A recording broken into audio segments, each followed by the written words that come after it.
She didn't ask for any of this. She just wanted coffee.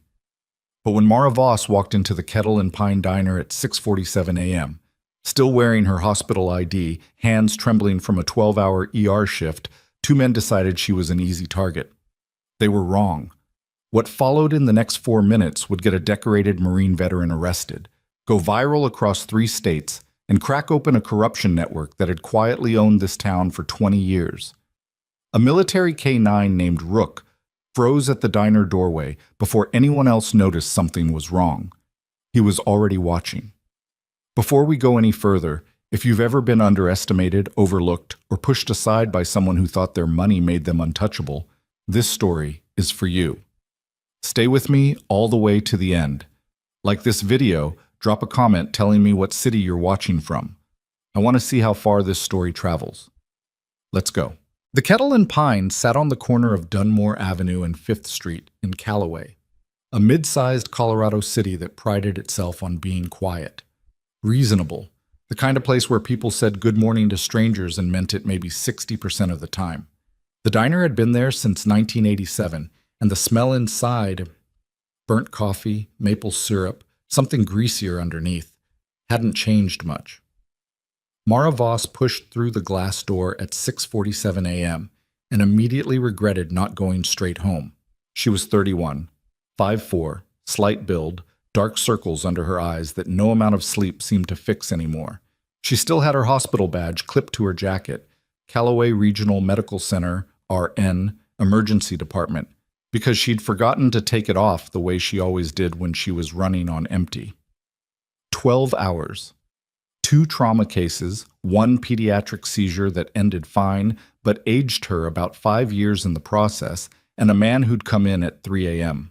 Convinced he was dying of a heart attack and was actually just dehydrated and anxious. She'd been kind to him anyway. The diner was half full. Tuesday morning crowd.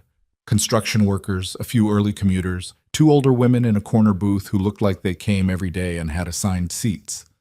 Mara took a stool at the counter and set her bag down. "Coffee, please," she said to the woman behind the counter. "Whatever's hot." "Just brewed." The woman, her name tag said Deb, poured without being asked again. That was the kind of morning Mara looked like she was having.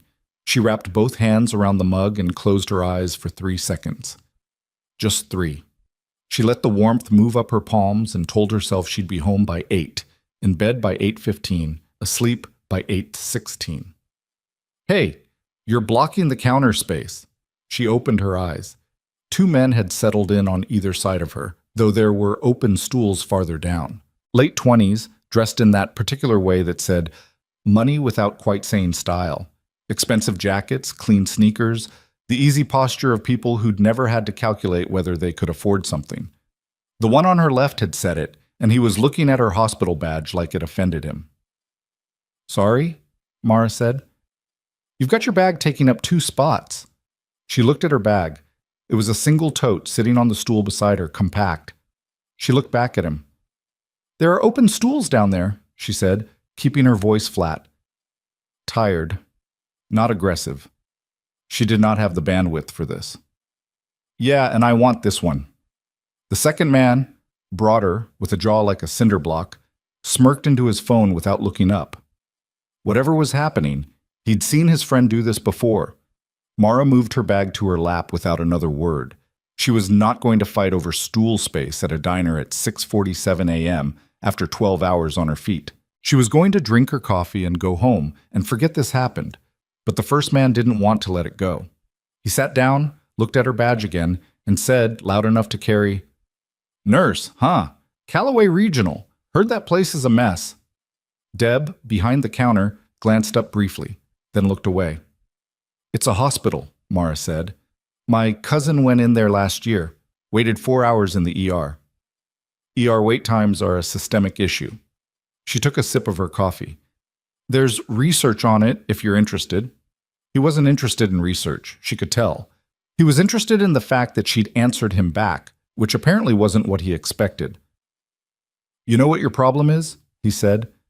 "I really don't have time for this. You people in those places, you think you're something special because you wear the little badge. You people." She filed that away without reacting to it. She'd learned that trick years ago, somewhere she never talked about. "I'm just here for coffee," she said. The second man finally looked up from his phone. He had a wide, flat smile that didn't reach much. "Cole, leave the nurse alone." But Cole wasn't quite done. He'd decided something about this encounter, and whatever it was, it required a little more from him. He leaned slightly closer. Not threatening, not technically. Just into her space in that way that was designed to make her feel small. "You look exhausted," he said. "Maybe take better care of yourself." Mara set the coffee mug down. She looked straight ahead for a moment, at the row of coffee urns, at her own reflection in the chrome, and breathed out slowly. Then she picked up her bag, put $2 on the counter for the coffee, and stood up. "Thank you, Deb," she said. She turned toward the door. Cole's hand closed around her wrist. Not hard, not violent in the way that would make anyone in the diner jump immediately to their feet. Just enough. Fingers around her wrist, pulling her half a step back, and his voice going quieter in a way that was somehow worse than the volume before. "I wasn't done talking to you." There it was. The diner had gone still in that particular way that crowded places went still when something shifted. Not silent. The coffee machine still hissed. A fork clinked somewhere, but aware. Heads turned and then turned carefully away. The two older women in the corner booth looked at each other. One of them, the smaller one, reached slowly for her phone. Mara looked at the hand on her wrist. She did not look at Cole's face. "Let go," she said. He didn't. "Cole," his friend said, a different note in his voice now. "Come on, man." "She's fine," Cole said. He wasn't hurting her. That was the thing. He was just holding on, and the holding was the message. The message was that she didn't get to walk away from this on her own timeline. And then the door opened. The bell above it rang, and a man walked in with a dog. The dog stopped first. Medium-large Belgian Malinois, wearing a vest that said "Working Dog. Do not pet" in yellow letters. It stopped at the threshold, and its ears went forward, and its eyes fixed on something at the counter, and it didn't make a sound. The man behind it had dark hair going gray at the temples, a few days of stubble, and the kind of stillness that didn't come from calm so much as from practice. He was wearing a plain gray jacket, jeans, a faded cap. He looked like he'd been up for a while, too. His eyes went from the dog to the counter in about half a second, and he read whatever he saw there accurately because he was moving before Mara had to decide what to do next. He didn't rush. He didn't announce himself. He walked to the counter in 8 steps and stood beside Cole, and when Cole looked at him with irritated surprise, the man said simply, "Let her go." Cole's expression cycled through confusion, annoyance, and something beginning to calculate. "Excuse me?" "Your hand." The man's voice was level. Not loud, not theatrical. Just the kind of voice that had said difficult things many times in difficult places and had stopped bothering to add drama to it. "Let go of her wrist." "Who the hell are you?" "Doesn't matter." The man glanced at Mara for 1 second, not checking on her exactly, more like acknowledging that she was a person in this situation, not a prop. Then back to Cole. "Last time." Cole laughed a little, looked at his friend like, "Can you believe this?" And the friend, who had clearly developed better instincts about threat assessment, said Cole again, shorter this time. Cole let go. He turned to face the man fully, and there was something in the way he stood that suggested he was used to winning these moments.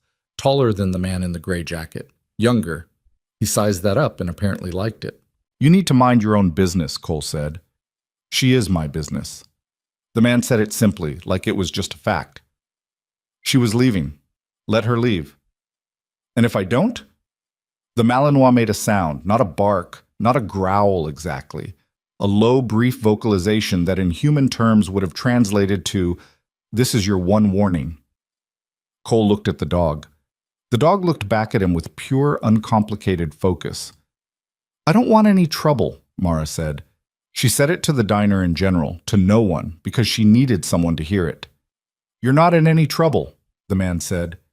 He was still looking at Cole. And then Cole shoved her. It wasn't a full force push. It was dismissive. The way you'd push something out of your way, which was somehow worse. Mara stumbled backward off balance, her coffee cup going with her, shattering on the tile floor. Her hip caught the edge of a stool, and she caught herself on the counter with both hands. And in the 2 seconds it took her to register that she wasn't falling, the man in the gray jacket had already moved. He didn't hit Cole. He didn't reach for him. He stepped between them, put one hand flat on Cole's chest, and walked him backward into the counter with a controlled, decisive pressure that had nothing violent in the technique and everything authoritative in the result. Cole's back hit the counter, and his mouth opened, and the man said quietly, "Close." "That's enough." Cole's friend had stood up. He was big, bigger than Cole, and he had the expression of someone who'd been waiting for a reason. He didn't get one. The Malinois moved to the friend's left side and sat. Just sat. Looking up at him with that same clear, patient attention.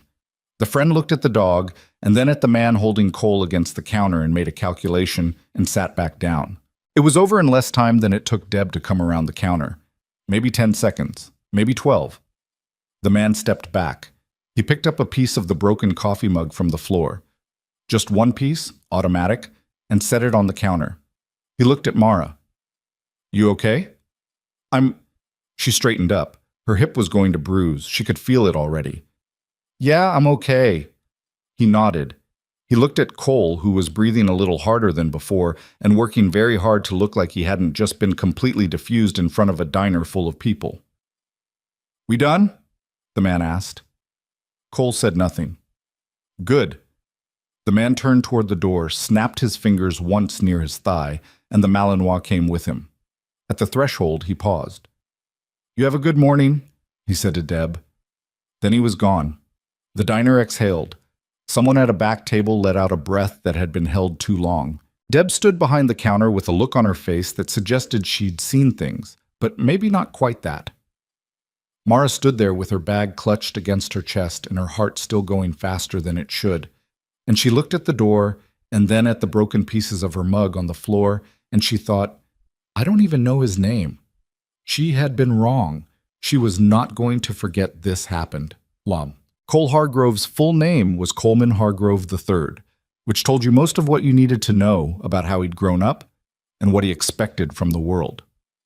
His father was Garrison Hargrove, the Garrison Hargrove if you lived in Callaway County, founder of Hargrove Development, member of the City Planning Board, donor to 3 city council campaigns, and the kind of man whose phone calls got returned before other people's phone calls got received.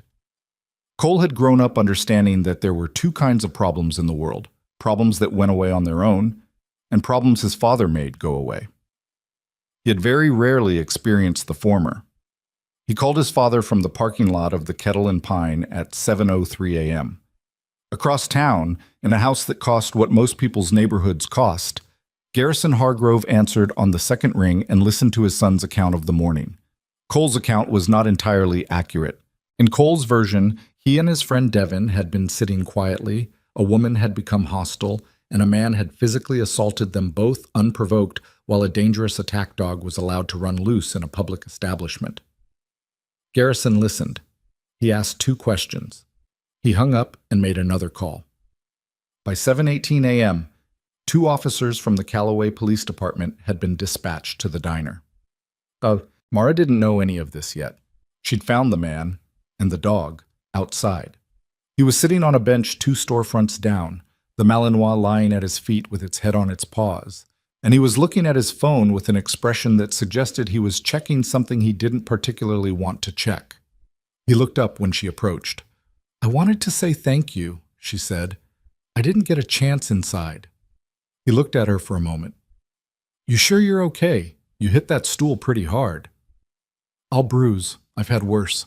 She said it without thinking, the way she said a lot of things that she then had to decide whether to explain. She didn't explain this one. "I'm Mara Voss." "Declan Rourke." He didn't offer a hand, as his were still in his jacket pockets, but he nodded. "The dog is Rook." Rook looked up at the sound of his name, confirmed he was not needed, and put his head back down. "Is he? What unit are you with?" She asked it carefully, because she knew enough to know that not everyone wanted that question. Declan looked at her with mild surprise. "Was? Retired? How'd you know?" "The dog. The way you handled that situation, She stopped. Just a few things. He studied her with a look that was more thoughtful than casual. You work at the regional? 12-year shift just ended. She winced. 12-hour shift. He almost smiled. It was a small thing, a brief thing, but it was there. Where are you parked? Down the block. I was going to drive home and… Mara. She turned. Deb was in the diner doorway, holding Mara's bag. She'd left it on the counter in the commotion. Behind Deb, through the glass, Mara could see two uniformed officers now standing inside. She went cold. Not because she'd done anything, because she recognized what that looked like. The officers' names were Prentice and Kohler. They were not rude. They were not overtly hostile. They had the particular manner of officers who had been told what they were going to find before they found it, and who had already made most of their decisions on the drive over. Officer Prentice did most of the talking.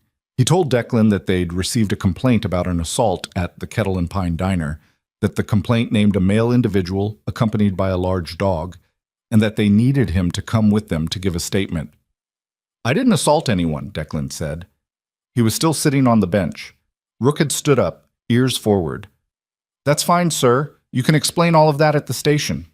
The two men at the counter, they grabbed her wrist. That's why I intervened. We understand you believe you had cause, sir, but we do need you to come with us. Mara stepped forward.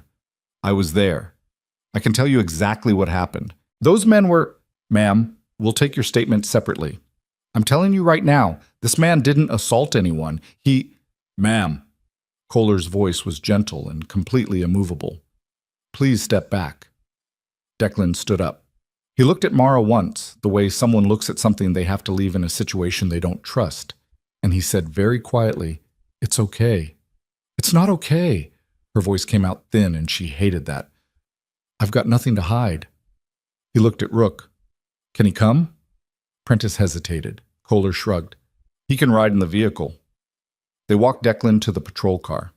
He went without resistance, without theater, his hands in his jacket pockets and his shoulders level. Rook walked at his heel like they'd done this. Not this exactly, but something like it. Before. Mara stood on the sidewalk and watched until the car turned the corner. Then she took out her phone. She had 3 missed calls from the hospital, the usual post-shift administrative noise, and a text from her neighbor asking if she wanted the package left at the door, and nothing that would help her right now. She went back into the diner. Deb, she said, those men who were at the counter, do you know them? Deb looked at her for a long moment, then looked at the door, then looked back. Cole Hargrove, Deb said. His father is… I know who his father is. Calloway was not that big. Who else was here? When everything happened? Deb gestured vaguely at the diner. The construction workers were gone. The early commuters were gone. The 2 women in the corner booth, though, they were still there. Oh, her name was Phyllis Okafor. 73, retired schoolteacher, came to the Kettle and Pine every Tuesday and Thursday with her friend Nadine and had done so for 11 years. She was 4'11" in her good shoes, and she had the expression of a woman who had watched the world operate in disappointing ways for 7 decades and had decided she was done being diplomatic about it. She had her phone out before Mara reached the table. I recorded it, Phyllis said, from the beginning. I saw those boys sit down next to you and I thought, I know that type. So I hit record.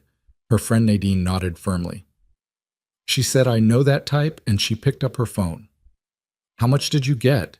Mara asked. Phyllis tilted the screen toward her. From when they sat down.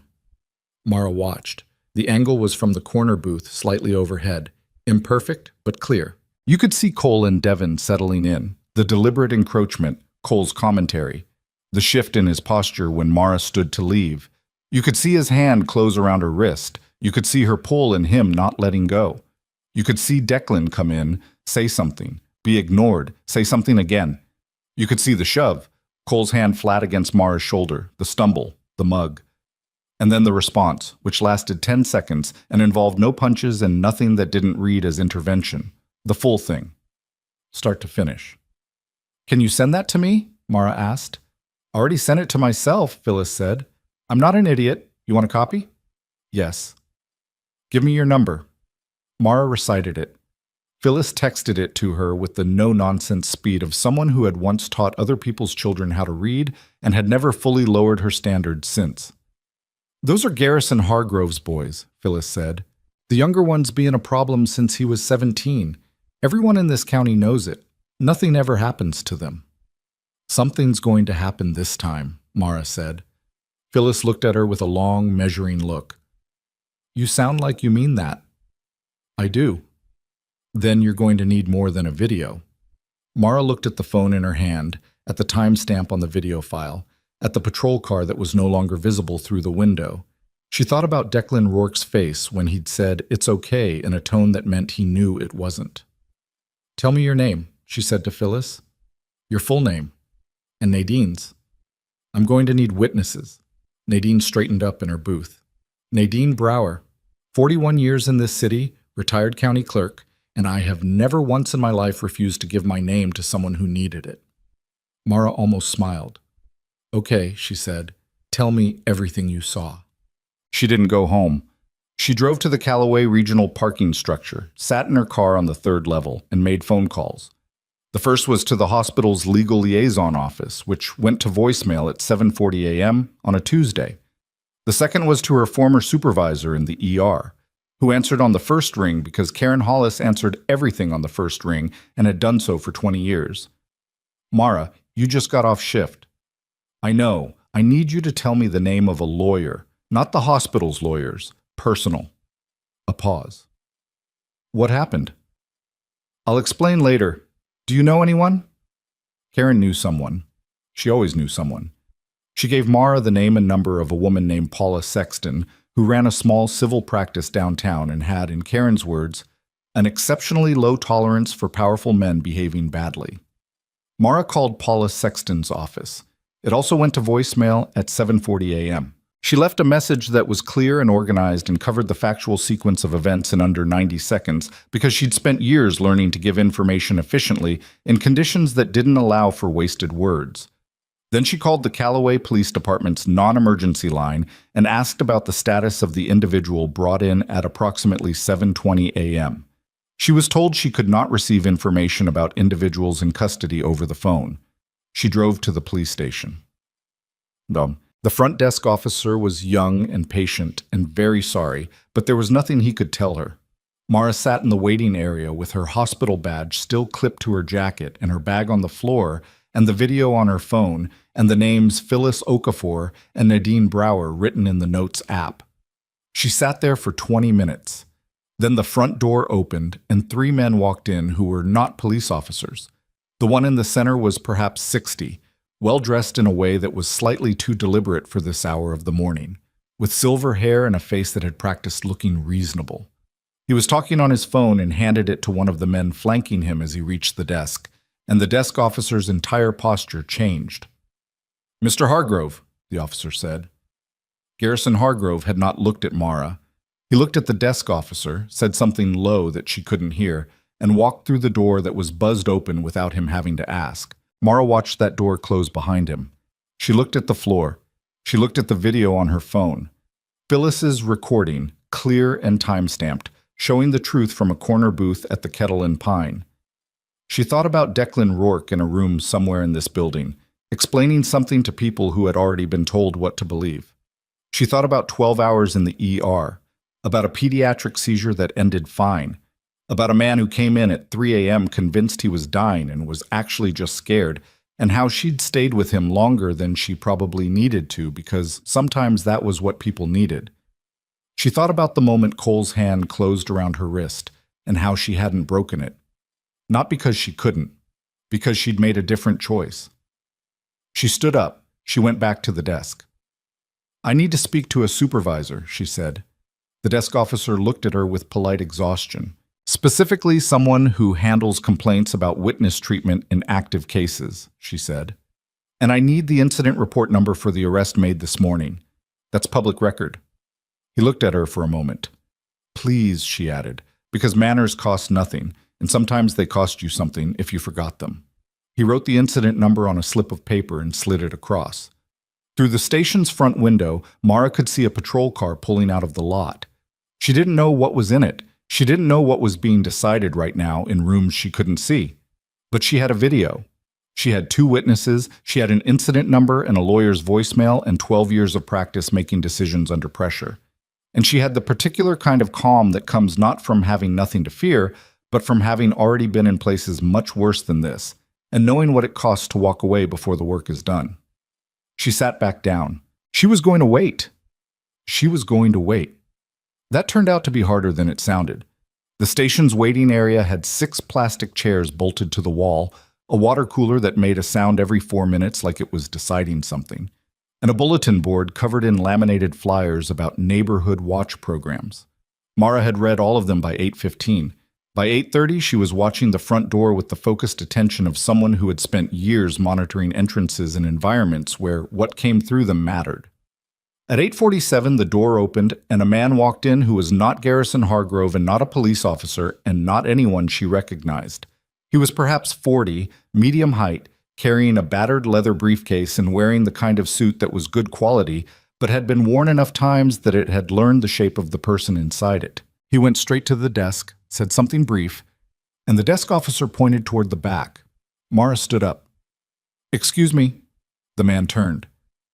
"Are you here for Declan Rourke?" she asked. He looked at her with careful professional interest. "Who's asking?" "I was at the diner. I'm the reason he intervened. My name is Mara Voss." She held up her phone with the video paused on Phyllis's recording. "I have the complete footage of what actually happened from before the incident began, and I have the names of 2 witnesses who were present the entire time." The man looked at the phone, then at her. Then he set his briefcase down on one of the bolted chairs. "My name is Garrett Fisk," he said. "I'm Declan Rourke's attorney. Talk fast, because I've got about 4 minutes before they let me back there." She talked fast. She was good at that. 12 years in an ER had compressed her communication down to its essential load-bearing elements. What happened, when, in what order, what she saw, what she had documentation of. Fisk listened without interrupting, which she appreciated, and when she finished, he held out his hand for the phone and watched 40 seconds of the video with the focused expression of a man calculating the structural weight of something. "This is from a third party?" he said. "Retired school teacher who comes in every Tuesday. She saw them sit down next to me and started recording because she had a feeling. The angle's not perfect, but it's all there. Is she willing to make a statement? She gave me her number and told me to call any time." Fisk handed the phone back. "I need you to send that video to yourself from 3 separate places: email, cloud storage, and text it to someone you trust. Don't let it exist in only one location." Already done.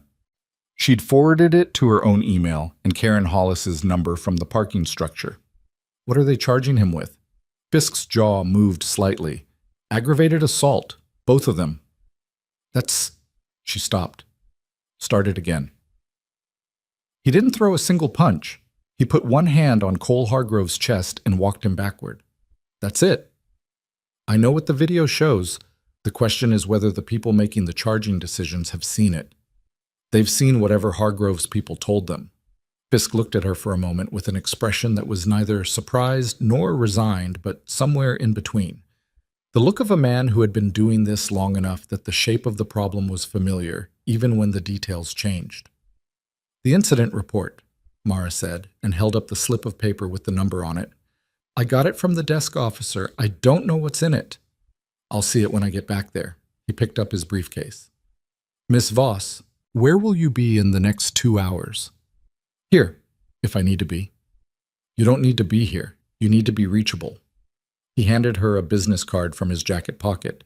The card had seen better days, the corner slightly bent, which somehow made her trust it more. "Send me that video, then go somewhere with Wi-Fi and keep your phone on." She took the card. "Is he going to be okay?" Fisk looked at her directly. "He's a decorated combat veteran with a clean record and a service animal who got arrested for stopping an assault. The optics on that are very bad for the people who made this decision." "Yes. He's going to be okay." He paused. Whether okay happens fast or slow is a different question. He went through the door, the desk officer buzzed open, and Mara stood in the waiting room with his card in her hand and the water cooler making its decision sound behind her. She sent him the video. Then she sat back down, not because Fisk had told her she could leave, but because she wasn't ready to yet. The video posted at 9:03 a.m. Not Phyllis's video, a different one. Someone else had been in the Kettle and Pine that morning, and whoever they were, they'd caught the last 30 seconds of the incident on their phone, starting from the moment Declan put his hand on Cole's chest and ending with Cole slumping against the counter. No context before it. No wrist grab, no shove, no 40 seconds of harassment. Just a big man backing a younger man into a counter while a trained military dog sat 3 feet away.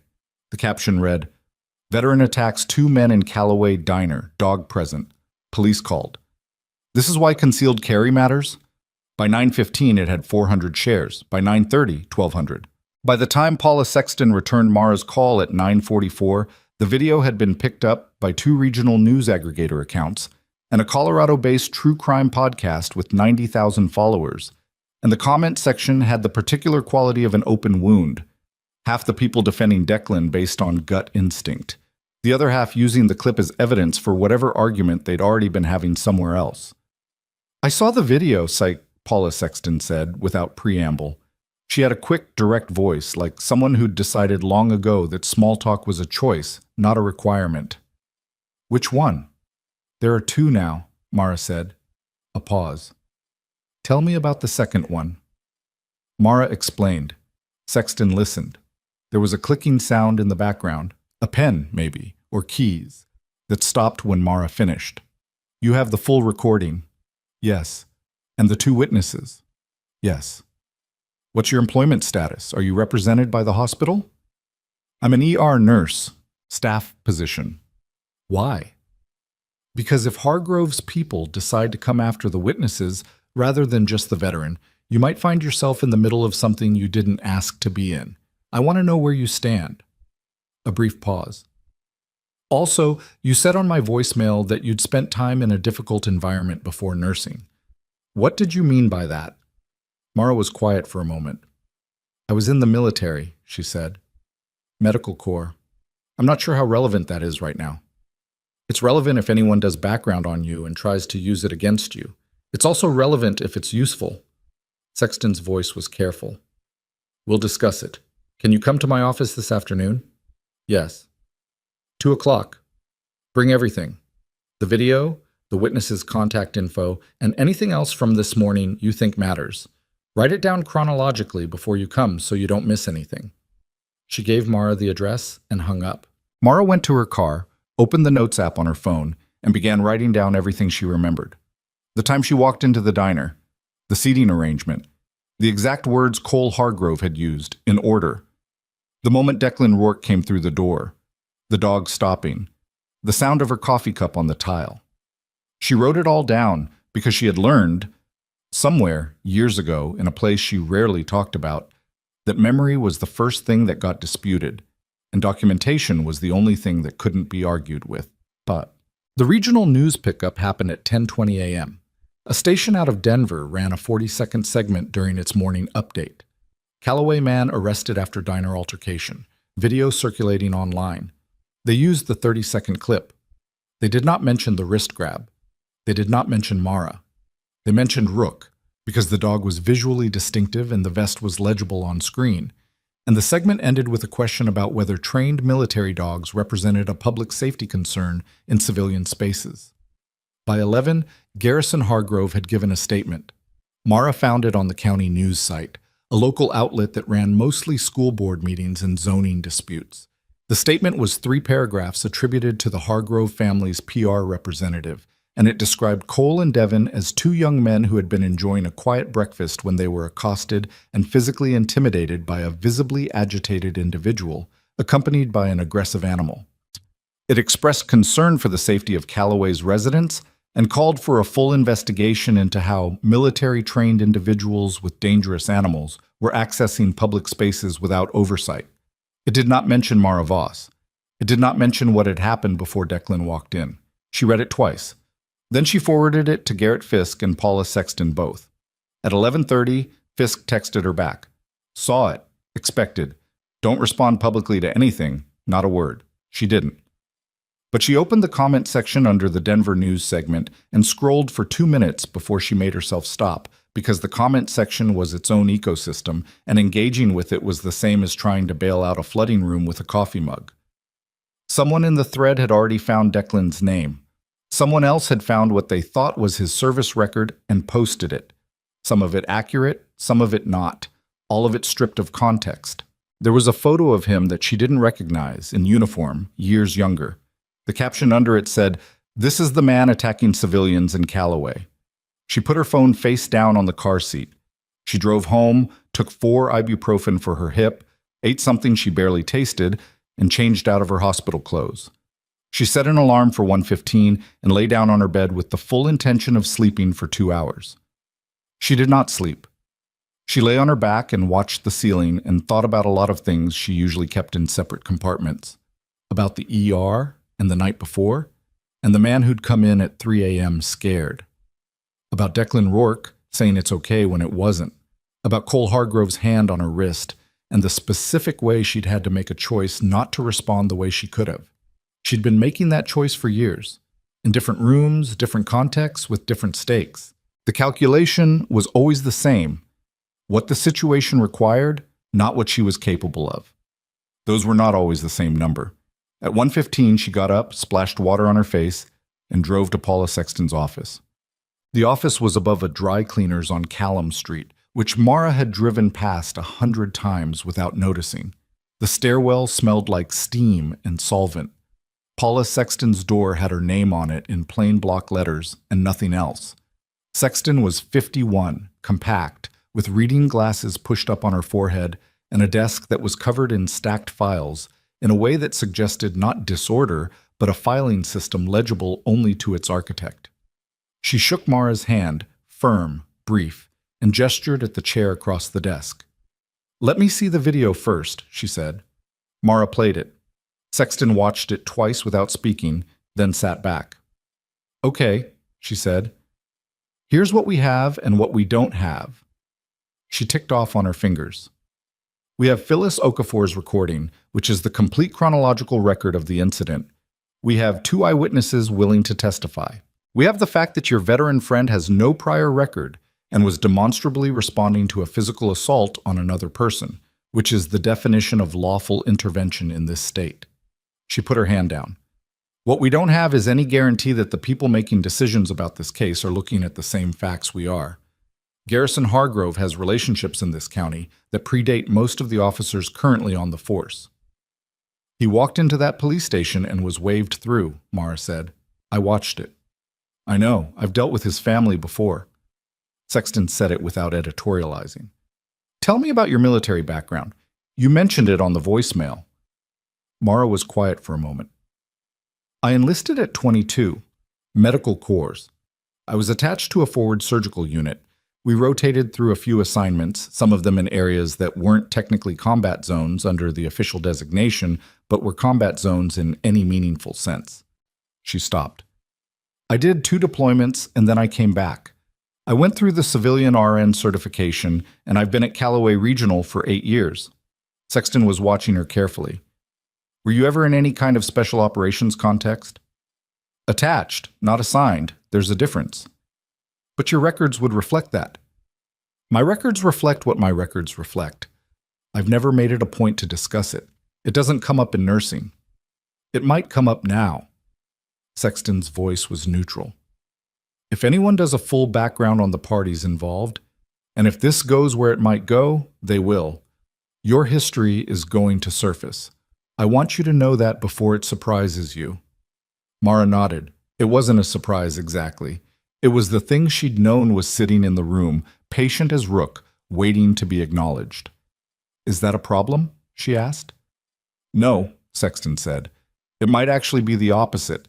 But that's a conversation for later." She picked up her pen. "Right now we're going to focus on getting Garrett Fisk what he needs to get those charges dismissed. And we're going to make sure Phyllis Okafor's recording gets into the right hands before Hargrove's people have a chance to complicate the evidentiary picture." She looked up. "How are you doing, personally?" Mara blinked. It was not the question she'd been expecting. "I'm fine." "You've been awake for..." Sexton glanced at the clock on her wall. Approximately 33 hours, you were physically assaulted this morning, you watched someone arrested for protecting you, and you've been navigating this alone since 7 a.m. You can be something other than fine. I'm managing, Mara said, which was closer to the truth. Sexton nodded, accepting that. All right, let's work. They worked for 90 minutes. By the time Mara left the office at 4:15, Sexton had contacted Phyllis Okafor directly and obtained a signed declaration.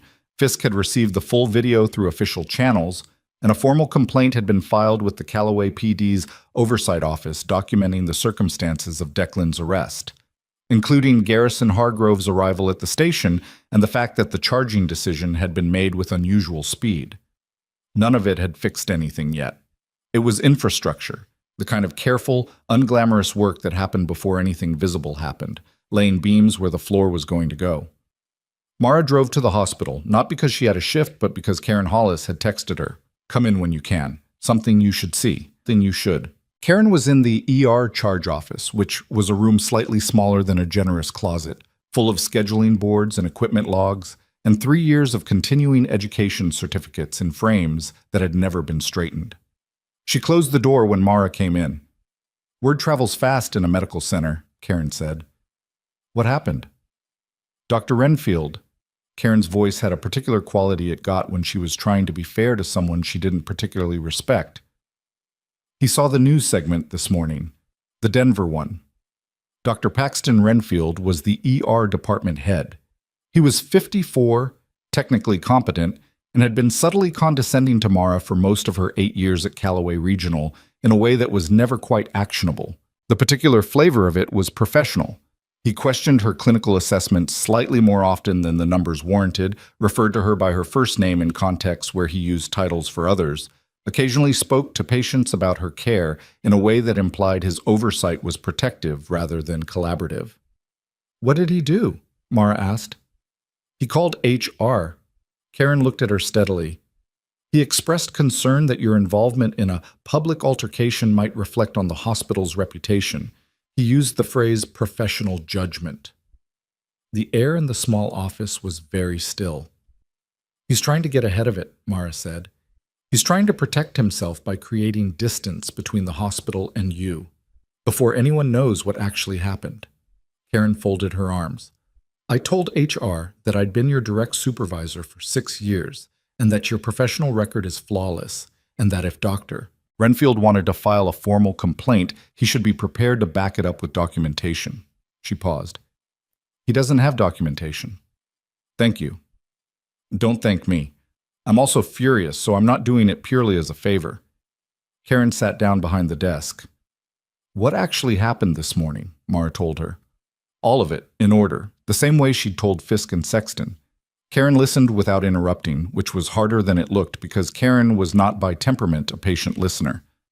When Mara finished, Karen was quiet for a moment. "You should have gone home," Karen said. "I know. You're running on nothing. I know. And you're going to keep going anyway." Mara said nothing. Karen picked up a pen, turned it in her fingers, set it down. "Is there anything I can do from here? If anyone asks about my record or my performance, tell the truth. That's all I need." "I can do that." Karen looked at her for a long moment. "You've been here 8 years, Mara, and I have never once known where you came from before nursing.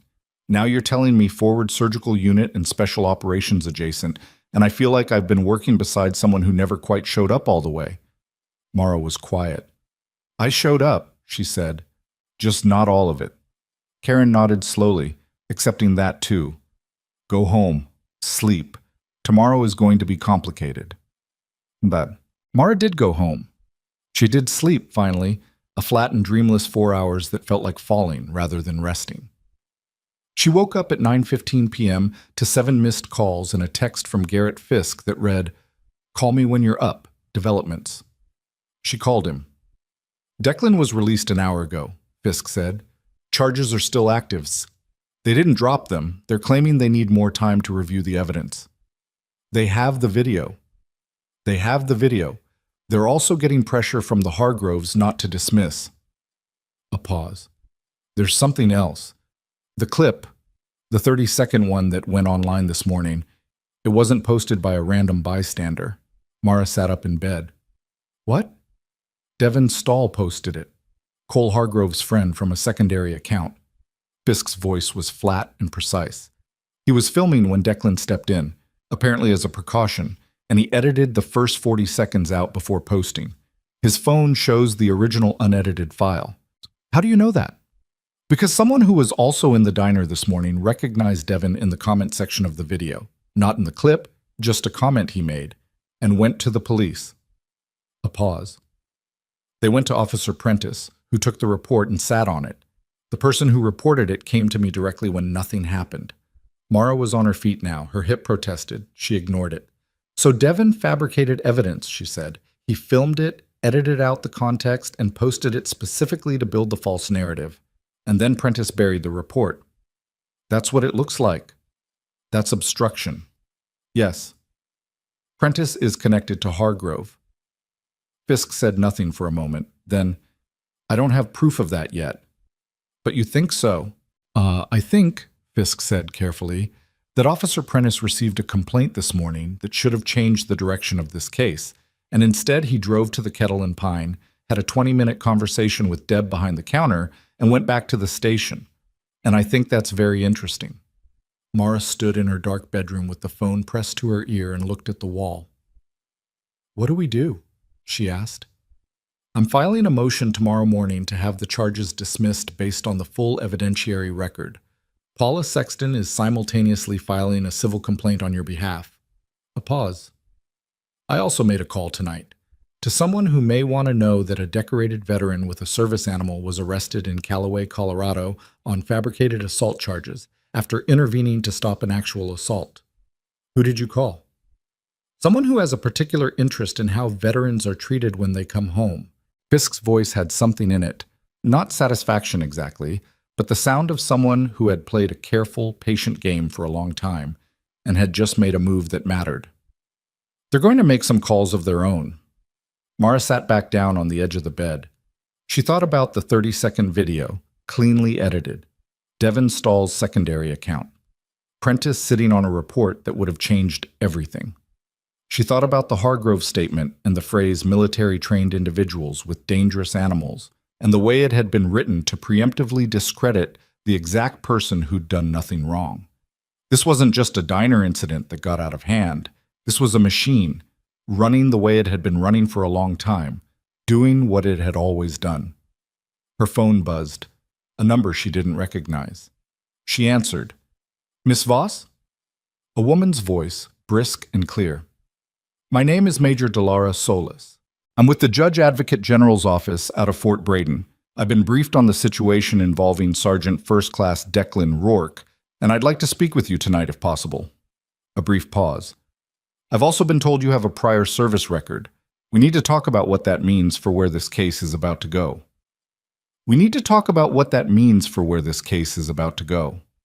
Mara looked at the wall of her dark bedroom and said, How did you get this number? Garrett Fisk, Solis said, with your attorney's knowledge. He said you'd want to talk tonight rather than wait. He was right about that. Where are you? Currently, Denver. I can be in Callaway by 8 tomorrow morning, or we can do this now over the phone, your call. Mara looked at the clock, 9:22. Her body was running on 4 hours and bad coffee and the particular kind of stubborn that didn't have a better name. Now, she said, phone is fine. All right. A brief sound, a chair maybe, or a door closing. Tell me what you know about Declan Rourke. He came into the diner with a service Malinois. He stepped in when Cole Hargrove shoved me. He used controlled minimal force and de-escalated in under 15 seconds. Then he was arrested for it. What's your assessment of how he handled it? The question was precise in a way that suggested Solis was testing something, not filling in blanks. Textbook intervention. No excess, no escalation beyond what the situation required. The dog never made contact. Mara paused. He's been trained well. Recently, not just historically. He finished his last contract 8 months ago, Solis said. Before that, 3 deployments, 2 of them alongside units you'd be familiar with. A deliberate pause. You were attached to the 75th during your second deployment. It wasn't a question. Mara went still. My records are not public, she said. No, but they're accessible to the right office under the right circumstances. And what happened this morning created the right circumstances. Solis's voice wasn't apologetic. It was factual, the way a weather report was factual. I'm not here to expose you, Miss Voss. I'm here because a decorated veteran was arrested on fabricated charges in a city where the chief of police has received campaign contributions from Garrison Hargrove in 3 of the last 4 election cycles. And I need to understand the full picture before I decide what resources to bring to this. Mara sat with that for a moment. How much do you know about the Hargroves? Less than I'd like. Tell me what you know. I've been in Callaway 8 years. Garrison Hargrove built half the commercial real estate on the north side of the city, and the other half he influences through zoning board relationships. His development company employs about 400 people directly. Cole is his youngest. There's an older son, I think, but he's not local. She paused.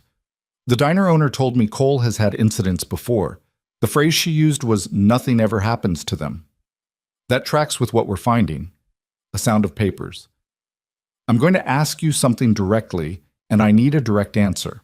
Are you willing to be formally identified in this?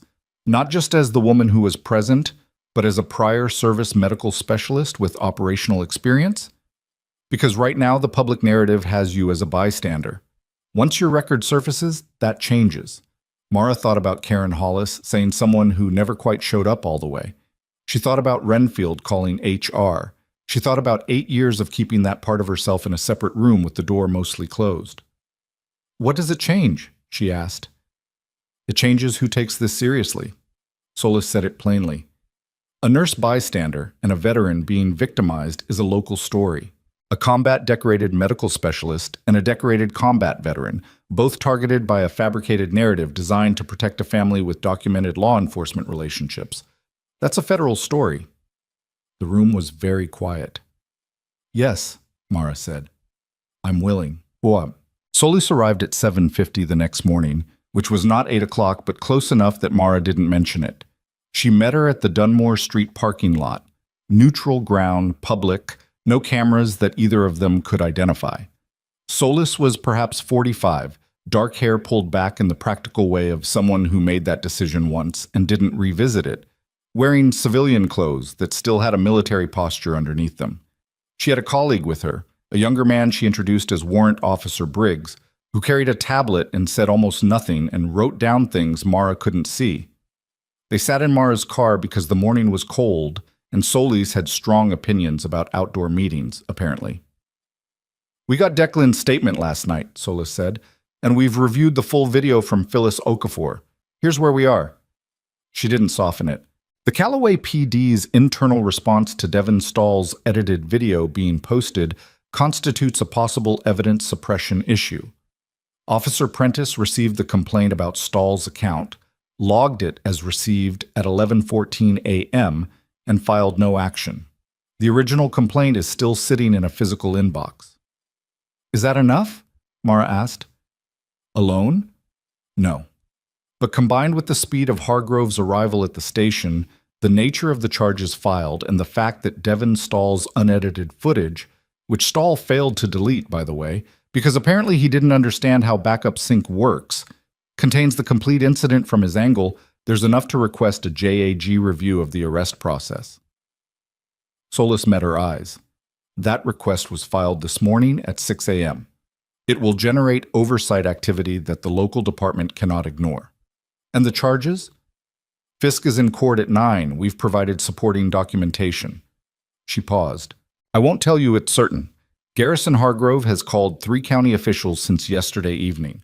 I know this because 2 of those officials have reporting relationships that require them to disclose such contacts, and they did. She said it without satisfaction. He's working hard. What happens if the charges aren't dismissed today? Solis looked at her steadily. Then we go to the next step. But let's see what 9 o'clock gives us first. They sat in the car for another 40 minutes, going through Mara's service record in the stripped-down, functional way of people cataloging assets. There was nothing emotional in it, which Mara appreciated. Solis asked specific questions and Mara gave specific answers, and Briggs wrote things down on his tablet. And outside the car, Calloway went about its morning not knowing what was being assembled quietly inside a parked Subaru in its parking lot. At 8:53, Mara's phone buzzed. A text from Phyllis Okafor. Saw the news this morning. Denver Station is running a follow-up. They have your name now. The follow-up ran at 9:15, while Mara was still in the parking lot. She watched it on her phone, the signal dropping twice. A reporter she didn't recognize standing outside the Kettle and Pine with the breakfast crowd as backdrop, voice rising over street noise. New developments in the Calloway Diner incident. The woman at the center of the original confrontation has been identified as Mara Voss, a registered nurse at Calloway Regional Medical Center. Meanwhile, sources close to the Hargrove family maintain that the veteran's response was disproportionate and that she turned it off. Solis, who had been watching from the passenger seat, said, "Don't engage." "I know." Not a word publicly, not to neighbors, not to coworkers, not online. Solis said it not unkindly. "Let the process work." "The process," Mara said, "is running on Hargrove's timeline right now." "For the next few hours." "Yes." Solis looked at her. "You've been in positions where you had to hold still while something important happened out of your reach. This is one of those." She had been in exactly those positions. She knew what Solis meant. She also knew that holding still and being passive were two different things, and she wasn't going to confuse them. At 9:40, Fisk called. "Charges not dismissed," he said immediately. Judge Harlan Pruitt. He reviewed the motion, acknowledged the existence of the full video, and ruled that the investigation needs to conclude before a charging decision can be reconsidered. A pause that carried weight. Pruitt and Garrison Hargrove have been photographed together at 4 charity events in the last 2 years. I'm filing a recusal motion within the hour. Mara looked at Solis, who was watching her face. "Pruitt," Mara said, to Solis rather than Fisk. "Do you know him?" Solis's expression didn't change, but something behind it did. "File the recusal," she said to Mara. "Tell Fisk yes." "File it," Mara said into the phone. "Already writing it," Fisk said. "There's something else. Are you somewhere private?" "Relatively. I got a call this morning from a woman named Rosalind Marsh. She's 48, lives in Calloway, works at the county assessor's office. She saw the news segment.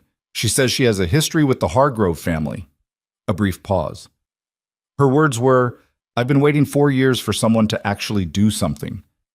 The parking lot was very still around the car. "What kind of history?" Mara asked.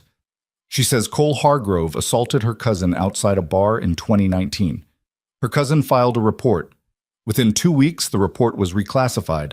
The witness statements were consolidated down to 1, and the case was closed without charges. Fisk's voice was careful. "She kept copies of everything. Her cousin told her to keep copies." "She has documentation from 4 years ago." "She has documentation from 4 years ago, yes, and she's willing to present it." He paused. "She also says there are 2 other families. She's been in contact with them over the years, informally. She said, and I'm quoting, 'We knew no one would listen until it was someone else's problem, too.'" Mara closed her eyes for 3 seconds. That particular kind of exhaustion, not physical, moved through her and settled somewhere in her chest. "Tell her yes," she said. "Tell her to bring everything." Rosalind Marsh was a short woman with a quiet voice and a canvas bag full of documents. She sat across from Mara in Paula Sexton's office at 11 a.m. with her hands folded on the table and the particular posture of someone who has prepared for something for a long time and has decided today is the day. Her cousin's name was Jana. Jana was now living in Pueblo, working as a teacher, and had asked Rosalind not to use her name publicly, but had given explicit permission for the documentation to be used. The documents were meticulous. Rosalind had organized them in chronological order, separated by tab dividers, with a handwritten index at the front. The original police report. The reclassified version, which carried a different case number and had 2 fewer witness statements. A copy of the original statements that Rosalind had gotten from a friend in the clerk's office before the reclassification was complete. A letter from Jana to the county DA's office that had received a form letter response. Paula Sexton went through it with the steady attention of someone reading a blood pressure chart, looking for what it meant, not just what it said. The reclassification was processed by an officer named Kiley, Sexton said, not looking up. Who's Officer Kiley? Retired now, Rosalind said. He left the force 18 months ago. He got a consulting contract with Hargrove Development shortly after. Sexton looked up at that. I know, Rosalind said. This is a pattern, Sexton said. She looked at Mara. It's also exactly what we need. Mara was looking at the witness statement that had been removed from the reclassified report. Someone named T. Bergman. Statement removed, reason not logged. She thought about Phyllis Okafor sitting in a corner booth deciding to hit record because she knew that type. Patterns. People who recognized them and said nothing because the machine was too large and too settled to push against alone. What do we do with this? Rosalind asked. We take it to the State Attorney General's office, Sexton said. Combined with the active case, it establishes a documented history of evidence manipulation in cases involving this family. That shifts the Rourke matter from a local charging question to a potential pattern of conduct investigation. She paused, which removes it from Judge Pruitt's jurisdiction entirely. Rosalind let out a breath she'd been holding so long it had probably become load-bearing. Will it work? She asked. Sexton said, It will if we do it right, and if we do it fast. Mara looked at the canvas bag, at the 4 years of careful documentation that a woman in the county assessor's office had kept alive because her cousin's voice had been erased and she'd refused to let that be the end of it. Who are the other two families? She asked. Rosalind looked at her. One of them you might know. The other, I don't think they'll come forward publicly, but they might contribute documents. Which one might I know? Rosalind named a family. Mara didn't recognize the name, but Sexton went very still. The Aldermans, Sexton said quietly. Rosalind nodded. Sexton set down her pen. She looked at the ceiling for a moment, then back down. Carl Alderman filed a civil suit against Hargrove Development in 2020. The suit was withdrawn 8 weeks later. Carl Alderman moved to Arizona 6 months after that. She paused. I wondered about that. His daughter was the one who had the incident, Rosalind said. Not him, but she was a minor at the time. The office went very quiet. Mara looked at Sexton. How old? 16, Rosalind said. It wasn't physical. It was Devin Stahl. At a school event. He followed her. There were messages afterward that she kept. She paused. Her family left because Garrison Hargrove's attorney contacted Carl Alderman directly, privately, and told him that continuing to pursue it would be inadvisable. The word inadvisable sat in the room like something heavy put down without care. They have the messages, Mara said. The daughter does. She's 20 now. Rosalind says she's been watching the news since yesterday morning. Sexton's voice was steady and carefully controlled. I'll reach out today. Mara stood up. She needed to stand up. She walked to the window of Sexton's office, which looked out on Callum Street, dry cleaner's awning below, a couple walking a dog, ordinary Tuesday Callaway. She pressed 2 fingers against the glass and thought about Devin Stahl's secondary account, about a 16-year-old's messages, about Jana's statement, removed from a file, case number changed, reason not logged. This was not a diner incident. This had never been a diner incident. Her phone rang. Unknown number, Colorado area code. She answered it because she was past the point of not answering unknown numbers. Miss Voss. Male voice, older, a careful voice, the kind with architecture in it. My name is Warren Alderman. I'm Carl Alderman's brother. I'm calling because my niece asked me to call you. A pause. She wants to meet. Today, if possible. She has something she wants to give you personally. Not to the lawyers, not to the military people. To you. Another pause. She saw the news coverage. She said she recognized the name Hargrove, and she said, and I'm quoting her, "Tell the nurse I've been waiting for someone like her." Mara turned from the window. Sexton was watching her. Rosalind was watching her. Where? Mara said. Warren Alderman gave her an address. 40 minutes from Callaway, a town called Millhaven, a house on a street she'd never been to. 2 o'clock, he said. I'll be there. She hung up. She looked at Sexton. Go, Sexton said, before Mara could speak. I'll brief Solis. You go. Mara picked up her bag. She was halfway to the door when her phone buzzed again. This time, Fisk, a text. No preamble. Recusal motion denied. Pruitt is keeping the case. Declan's preliminary hearing is set for tomorrow morning. If we don't have something definitive before 9 a.m., he may be formally charged. She read it twice. 43 minutes to Millhaven. A 20-year-old woman who had been waiting 4 years. Documents that might not be enough on their own, but might be exactly enough combined with everything else, if they could get it all in front of the right person before 9 a.m. tomorrow. She went down the stairs at a pace that was not quite running.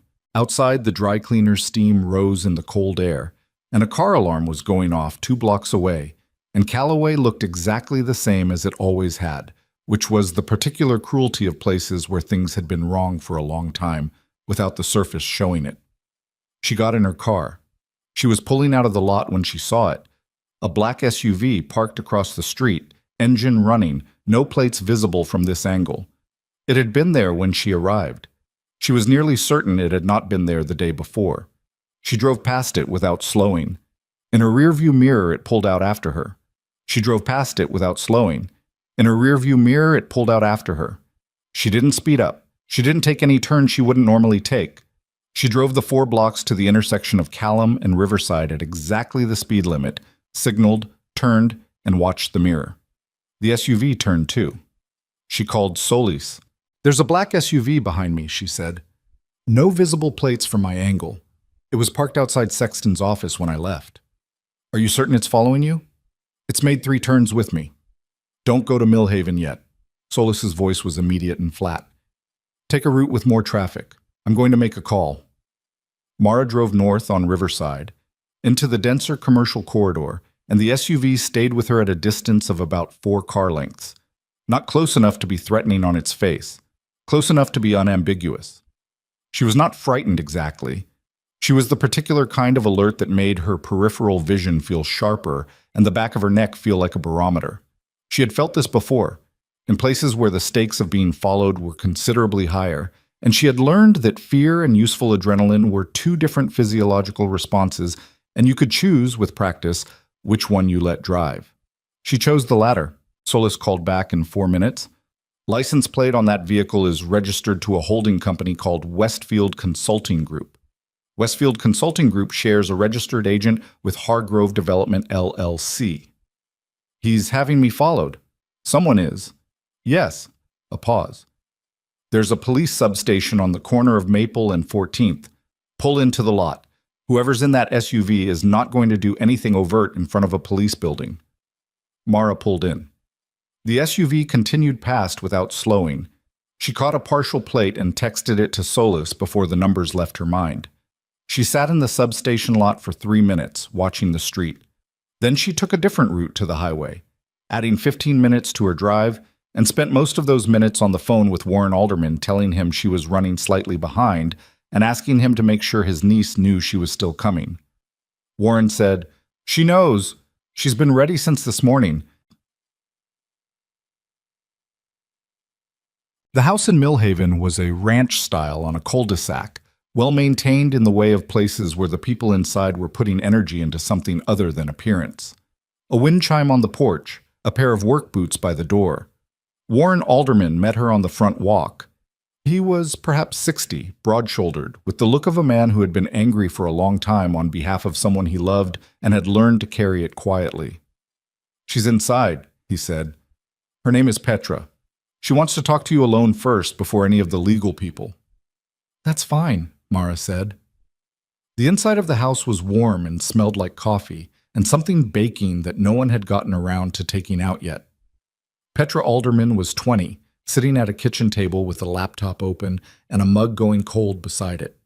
She was slight, dark-haired, with the particular composure of someone who had made a decision and was holding it together with both hands. She looked at Mara and said, "You're the nurse." "I am." "They didn't mention in the news that you were in the military." "They didn't know yet." Mara sat down across from her. "They do now." Petra looked at the table for a moment. "When I was 16, Devin Stahl followed me out of a school fundraiser. There were messages afterward. persistent ones. My parents filed a report. Then Garrison Hargrove's attorney called my father and told him that pursuing it would create a situation that would be difficult for our family. She said it in the same tone someone uses to describe something that happened to a person they used to be. Accurate, but not immediate. We left. My dad thought he was protecting me. He was, Mara said. He was working with the information he had. Petra looked at her. Something in her face softened slightly and then re-solidified. I have the messages. All of them. I've had them backed up in 4 places since I was 17 because I knew eventually someone would need them. She reached for the laptop. I also have the original report number and a copy of the report my mother printed before it got reclassified. And I have a voicemail. A voicemail. From the attorney. He left it for my father. My father thought he'd deleted it. She met Mara's eyes. He didn't know I'd already copied it. The kitchen was very quiet. Somewhere in the house, a clock ticked. The thing in the oven needed to come out. Petra, Mara said. What he said on that voicemail, if it's what I think it is, it's a threat, Petra said simply. A polite one, but it's a threat. You can hear it very clearly. Mara thought about Sexton, about Solis, about Fisk writing a recusal motion at 9 a.m. and getting denied by a judge who'd been photographed with Garrison Hargrove at 4 charity events. Can I hear it? She asked. Petra played it. The attorney's name on the voicemail was Greer. Martin Greer. His voice was measured, collegial, the voice of someone who had learned to deliver the content of a threat in the cadence of professional courtesy. He said that the Hargrove family had become aware of the report filed by the Alderman family. He said that these situations, when handled publicly, had a way of becoming complicated for all parties involved. He said that he hoped the aldermans would consider the impact on their daughter of extended legal proceedings, media attention, the scrutiny that came with contested cases. He said he was available to discuss a resolution. He said it all in 2 minutes and 14 seconds without technically saying anything that was, by the narrowest legal definition, a threat. But it was a threat. Anyone who'd ever been in a room where power spoke quietly to powerlessness would have recognized it immediately. Mara looked at Petra when it ended. You were 17 when you copied this. 16, actually. I copied it the night he left it. There was nothing to say to that wouldn't sound like either pity or praise, and Petra didn't need either one. Mara just nodded. I need to get all of this to my attorney today, Mara said, before 9 a.m. tomorrow. That's the deadline. She paused. Are you willing to have your name on this? You don't have to be. The documents can... Yes, Petra said before she finished. I've been ready since I was 17. I'm 20 now. I'm done waiting for the right moment. She turned the laptop toward Mara. Tell me what format you need. Sans. Mara was back in Callaway by 5:15. The files transferred to a cloud folder shared with Sexton and Solis, the voicemail file in 3 separate locations. Petra Alderman signed authorization on its way from Warren's email to Sexton's office. She sat in her car in the Callaway Regional Parking Structure, her default place to think, apparently, and called Sexton. I have the voicemail, she said. Sexton was quiet for a second and a half, which was long for Sexton. From Greer. Martin Greer, yes. 2 minutes and 14 seconds of him explaining to Carl Alderman why pursuing the matter would be inadvisable. That's witness intimidation. It's very politely worded, witness intimidation, yes. Another pause. Combined with Rosalind's documentation of the 2019 reclassification, the missing witness statement, the Prentice report sitting situation, and Devon Stahl's edited video. Mara, this is a pattern of conduct case. This isn't just about Tuesday morning anymore. I know, Mara said. What do we need to get in front of the state AG before 9 tomorrow? We need everything organized in one submission package. I can do that tonight. A pause, and she heard Sexton's desk chair move. I'm going to need 2 hours. I'm also calling my contact at the AG's office directly. Not filing through the standard intake, calling the person I know. This needs to land on a desk where someone will actually read it tonight. Do you have that contact? I have had that contact for 11 years, and I've been very careful about when to use it. Her voice was dry. This is when. After she hung up, Mara called Fisk. "Sexton's building the submission package," she said. "The voicemail from Greer is in there. It's Martin Greer." Fisk said nothing for a moment.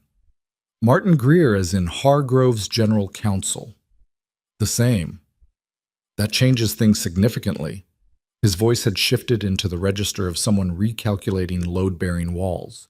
If Greer is directly implicated in witness intimidation in a prior case, then his involvement in the current case, including whatever conversations he's had with Prentice or with the DA's office, becomes part of a much larger evidentiary picture. That's what Sexton said. "I need to amend the recusal motion, not just Pruitt's conflict. If Greer has been coordinating with anyone in the local legal system, the contamination potentially extends to the DA's office." He paused. "Mara, this is either going to collapse all at once, or it's going to get worse before it collapses. I want you to be prepared for the second option." "I've been prepared for that since yesterday morning." "Good." A brief pause. "How are you?" It was such an unexpected question from Fisk that she almost laughed. "I'm functional." "That'll do," he said, and hung up. She didn't sleep that night. Not really. She lay down for 2 hours and her mind ran the sequence forward and backward. The diner, the arrest, Phyllis's recording, Devin's edited upload, the SUV and her mirror, Petra's voicemail, Rosalind's tab-divided canvas bag, and couldn't find any gap she'd missed and couldn't stop looking for one. At 2 a.m., she got up and made coffee and sat at her kitchen table and wrote out, by hand, on a legal pad she found in a drawer, everything that connected to everything. Not for any legal purpose. Just because she thought better when the connections were visible outside her head. By 3 a.m., she had filled 4 pages. By 4 a.m., she had identified something that bothered her. Officer Prentice had responded to the Kettle and Pine complaint within minutes of Cole's call to his father. Not because anyone had dispatched him from the station. Fisk had already established that the dispatch log showed Prentice had called in himself, suggesting the route to him was direct, not through official channels. Which meant Prentice had a direct contact relationship with the Hargroves or their people. Which meant Prentice had been used this way before. Which meant there should be a pattern in the dispatch records. Cases where Prentice showed up fast and early on incidents involving the Hargrove family. She called Solis at 4:15, which she felt slightly bad about and did anyway. Solis answered on the second ring, which answered the question of whether she'd been sleeping. "Prentice's dispatch history," Mara said, "going back 5 years. Can you pull that?" A pause. "You found something." "I think his connection to Hargrove is older than the current case. If it shows up in the dispatch logs, it's a documented pattern inside the department itself." Solis's voice had sharpened. "Yes, I'll request it. It'll take a few hours." Another pause. "You should sleep." "I know." "You're not going to." "No."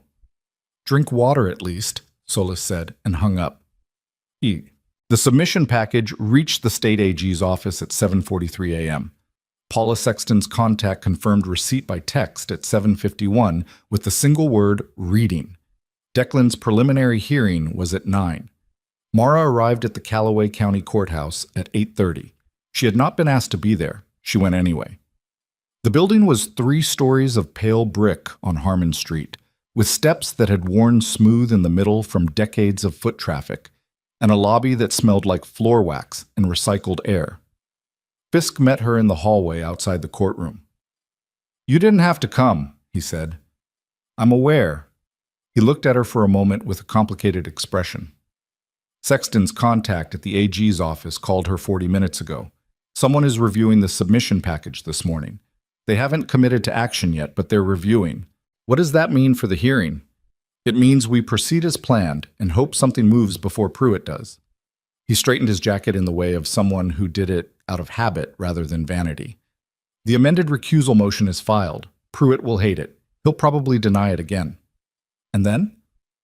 "And then we put the full evidentiary record in front of him. The complete Okafor video, Devin Stahl's unedited backup footage, the Alderman voicemail, the Rosalind Marsh documentation, and we make the argument that the charges have no evidentiary basis and that the investigation process was compromised from the start." He paused. "It's a strong argument. Whether it's strong enough for Pruitt is a different question." What about Prentice? Solis is handling that channel separately. She can't bring it into the hearing directly. It's a department matter. But if something breaks there this morning, it creates a different kind of pressure. The courtroom doors opened at 8:55. Mara sat in the back row. She watched Declan Rourke walk in with Fisk, in civilian clothes, clean-shaved, Rourke's vest visible through the small window in the door to the hallway where a court officer was letting the dog wait. And she watched the way Declan moved, which was the same way he'd moved across the Kettle and Pine. Not rushing, not performing, just present and level in a way that most people had to work very hard to imitate. He caught her eye once when he sat down. He nodded once. She nodded back. Garrison Hargrove arrived at 8:58 through a different door, flanked by Martin Greer and a second attorney she didn't recognize. Hargrove was in a dark suit, and he looked like a man attending a meeting he expected to run. He did not look at Mara. Greer looked at Mara. It was a brief look, assessing, and it lasted exactly long enough for her to understand that he knew who she was and had known for some time. Then he looked away and sat down at the far end of the gallery. Judge Pruitt entered at 9:03. He was perhaps 65, heavy-set, with a deliberate way of moving that communicated that the room would wait for him and not the other way around. He reviewed the docket, acknowledged the amended recusal motion with a face that gave nothing away, and said he would rule on it before proceeding. His ruling took 4 minutes. Denied. He read the denial in a flat voice and moved on. Fisk stood. What followed was 40 minutes of legal argument that moved through the room in waves. Fisk presenting the evidentiary record methodically, the prosecution's attorney pushing back on admissibility of the alderman documents on relevance grounds, Pruitt sustaining some objections and overruling others in a pattern that made Mara's jaw tighten. The Okafor video was admitted. Devon Stahl's unedited backup footage, obtained through Stahl's phone sync via proper subpoena, was admitted with visible reluctance. The Greer voicemail was objected to on chain of custody grounds. Pruitt sustained it. Fisk argued. Pruitt sustained again. The voicemail was excluded from the current proceeding. Mara looked at her phone under the gallery rail. Nothing from Sexton. Nothing from Solis. 8 minutes to 10. Fisk pivoted. He laid out the chronological case. Wrist grab, shove, intervention, arrest, 30-second edited clip posted from Devon Stahl's secondary account. The suppressed complaint report. The documented speed of Garrison Hargrove's arrival at the station. He was methodical, and he was good. He was also arguing against a current that had been running in this courthouse for 20 years, and he knew it. Pruitt listened. He asked 2 questions, both procedural. He looked at his notes. He was going to rule against them. Mara could read it in the architecture of the room, in the way Garrison Hargrove had stopped watching the proceedings and had started looking at his watch. And then the courtroom door opened. Not the public entrance. The door at the side, the one used by court officers and clerks. A woman in a suit came in and walked directly to the clerk's desk and handed something over. A document or an envelope Mara couldn't see from the back row, and the clerk looked at it and stood up and approached the bench. Pruitt looked at whatever it was. His expression did not change dramatically, but something shifted in it. A recalibration, slight and fast, like a thermostat reacting to a temperature drop it hadn't expected. He called a 10-minute recess. Garrison Hargrove was looking at Greer. Greer was looking at the document the clerk had carried in, which was now in Pruitt's hands as he stepped off the bench. Greer's face was very still in the way that faces went still when they were managing something larger than they wanted to show. Fisk turned and found Mara's eyes across the room. She gave him a look that asked the question. He gave her a look that said, I don't know yet. The 10 minutes lasted 12. When Pruitt came back, he looked at both counsels and said, I've been notified by the State Attorney General's office that a formal inquiry has been opened into case management practices related to proceedings in this courtroom. As a result, I am suspending this hearing pending review of my continued jurisdiction over this matter. The room reacted. Not loudly. Courthouse acoustics and decorum prevented that. But there was a movement through the gallery, a collective adjustment, and Garrison Hargrove's hand went flat on the armrest of his seat in a way that looked involuntary. Counsel will receive formal notification within the hour, Pruitt said. He stood. This hearing is suspended. He left the bench. Mara let out a breath she'd been holding so long it had weight. Fisk was already on his phone, turned toward the wall, talking in a low, rapid voice. The prosecution's attorney was gathering documents with the particularly rigid posture of someone receiving information they'd rather not have received. Garrison Hargrove had stood up, and he and Greer were in close, quiet conference in the corner of the gallery. And whatever Greer was telling him, Hargrove's face was doing something she hadn't seen it do before. Not performing, not managing, just reacting. He didn't like what he was hearing. She was almost at the gallery door when Solis texted her. Prentice's dispatch records going back 4 years. 17 incidents involving Hargrove properties or Hargrove family members. Prentice first on scene in 12 of them. Case outcomes in 11 of those 12. Closed without charges or reclassified. She stopped in the doorway and read it twice. Then Solis sent a second text. Also, financial records subpoenaed this morning as part of AG inquiry. Preliminary review found 3 payments from a Westfield Consulting Group account to a personal account registered to R. Prentice. Amounts between $2,000 and $6,000. Over 18 months. Mara stood in the courthouse hallway with her phone in her hand. Westfield Consulting Group. The same holding company whose name Solis had tied to the SUV that had followed her from Sexton's office. Garrison Hargrove had been paying Officer Prentice directly through the same shell company he'd used to have Mara followed. The hallway was marble floors and high ceilings, and the sound of the building working around her. Footsteps, a phone ringing somewhere, a door closing. Ordinary institutional sounds in a building that had been, for years, quietly cooperating with something that was neither ordinary nor institutional. Declan came through the courtroom door with Fisk, and Rook came with them. The court officer had brought the dog in during the recess, and Declan looked at Mara's face and said, "What happened?" "They found the payments," she said, "from Hargrove to Prentice." Declan was quiet for a moment. Then he looked at Fisk. "That's obstruction of justice," Fisk said, "and bribery of a law enforcement officer. Both federal triggers." He looked at his phone. "I'm getting texts from the AG's office contact right now." He stepped away, phone pressed to his ear. Declan looked at Mara. In the marble hallway with the sound of the building around them and Rook sitting patient between them, he looked like someone who had been in situations where the math suddenly changed and had learned to recalibrate quickly without the luxury of deciding how to feel about it first. "It's not over," he said. "No," she agreed. "But it's different than it was this morning." "Considerably." He nodded slowly. Down the hall, through the courtroom door that was still slightly ajar, she could see Garrison Hargrove standing with his hand on the back of a gallery chair, talking to Greer. Hargrove's posture had changed in the past 30 minutes. The assurance that had walked him through that door at 8:58 was not quite present anymore. In its place was something that looked like controlled urgency. The posture of someone recalculating how much they had left to work with. Greer put his hand briefly on Hargrove's arm, a gesture that read as "stop talking," and looked up and saw Mara through the gap in the door. He held her gaze for a second, then he pulled out his own phone and turned away. Fisk came back. His face was not exactly pleased. Fisk's face seemed constitutionally resistant to pleasure, but it had an energy in it that hadn't been there before. "The AG's inquiry is formally active as of this morning," he said. "It encompasses the Rourke arrest, the Prentice payment records, and the case history Sexton submitted. That means federal oversight is now involved.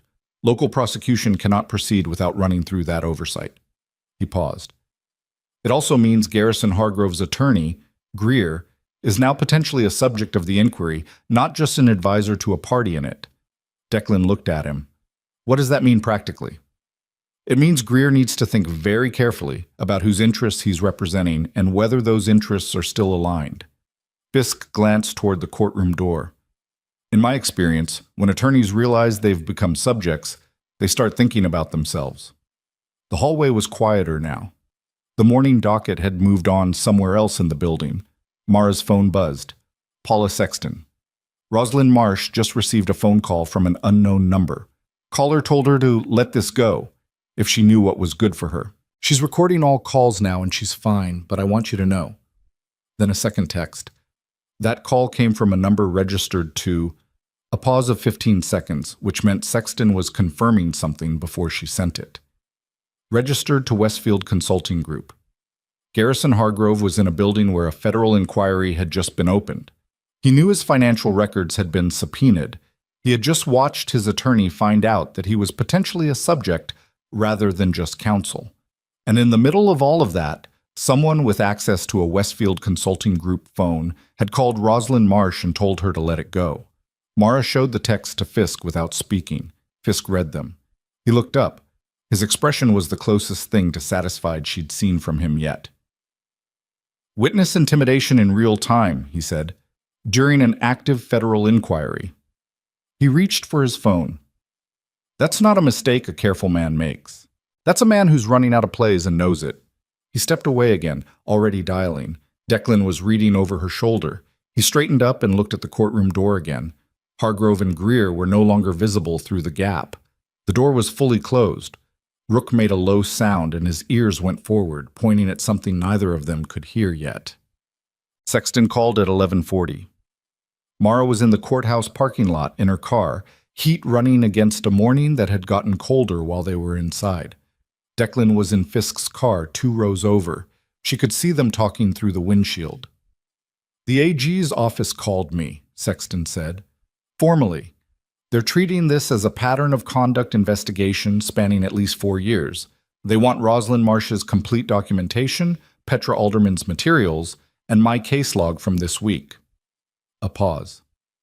"They also want you." "Me specifically?" "Your account of the SUV following you. Westfield Consulting Group's connection to the surveillance is part of the obstruction picture."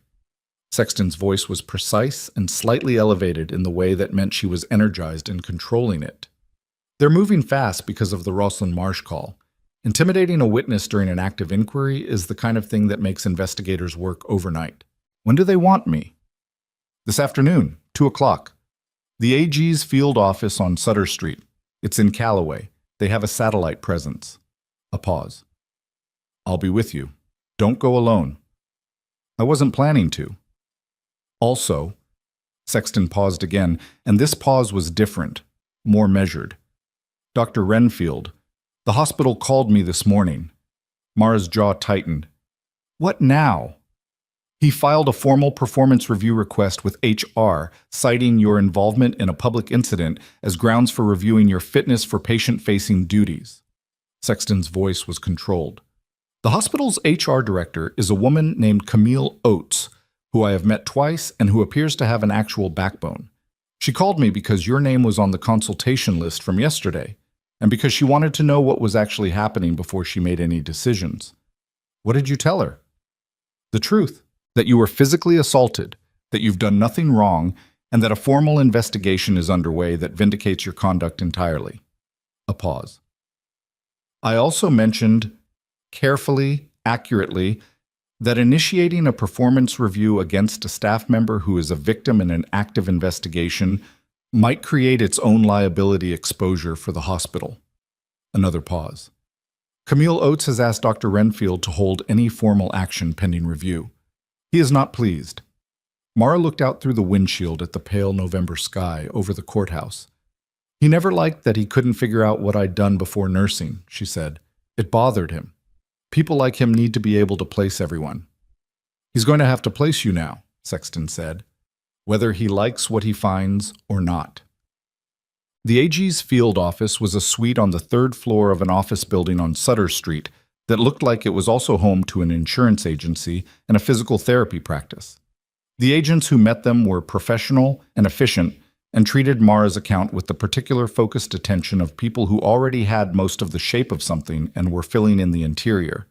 The interview lasted 90 minutes. Mara answered every question in order, chronologically, without editorializing. When she reached the point about her service record, the 75th attachment, the forward surgical unit, the specific nature of her training, the senior agent, a woman named Vargas, wrote things down with particular care and then said, "Why did you stay in Callaway after your service?" It was not an investigative question. Mara recognized it as something else. The human question that investigators sometimes allowed themselves, the one that wasn't about the case. "It was far enough from where I'd been," she said, "and they needed ER nurses." She paused. "I was good at it." Vargas looked at her steadily for a moment. You still are, from what I'm reading. Mara said nothing. We're going to need you available through the end of the week, Vargas said, returning to professional register. Potentially longer. I want to be direct with you. This investigation is going to move quickly now, but quickly in federal terms is still measured in days, not hours. I understand. Your presence here, your willingness to be formally identified, and the chain of documentation you helped assemble are significant. Vargas looked at her. I want you to know that. Mara nodded. She was past the point of being gracious about it. She just needed it to be finished. Outside in the hallway, while Sexton spoke to Vargas's colleague, she stood by the window and looked down at Sutter Street. The wind had picked up. A woman below was walking a dog that was trying to go in 3 directions at once and failing on all counts. Her phone buzzed. Unknown number. She answered it. Silence for 2 seconds. Then a voice she recognized, not from any conversation she'd had, but from a recorded audio file she'd listened to in a kitchen in Mill Haven. Martin Greer. Miss Voss, he said, I think it would be in everyone's interest if we spoke privately. She pressed record on her phone's audio app, which she had set up that morning, and said, About what, Mr. Greer? A pause. About how this situation resolves. I believe there's a path forward that serves the relevant parties without the expense and disruption of a prolonged federal proceeding. I'm listening, she said. She was already texting Solis. Greer calling me now, recording. My client is prepared to acknowledge errors in judgment, Greer said, regarding the arrest, the initial complaint, and certain, a measured pause, adjacent matters, in exchange for a modified scope of inquiry. He was offering a settlement. He was calling the victim's witness during an active federal investigation to propose limiting the scope. He was doing exactly what Fisk had said a man with no plays left does. What specifically are you proposing? She asked. Solis's reply came through as a vibration. Keep him talking. We would support dismissal of all charges against Mr. Rourke, Greer said. Full public acknowledgement. My client would also make a contribution to a veteran support organization of your choosing. In exchange, the investigation would limit its scope to the immediate incident rather than extending into the pattern, Mara said, into the Marsh case, into what happened to Petra Alderman. The silence lasted 3 full seconds. The Alderman matter is a separate.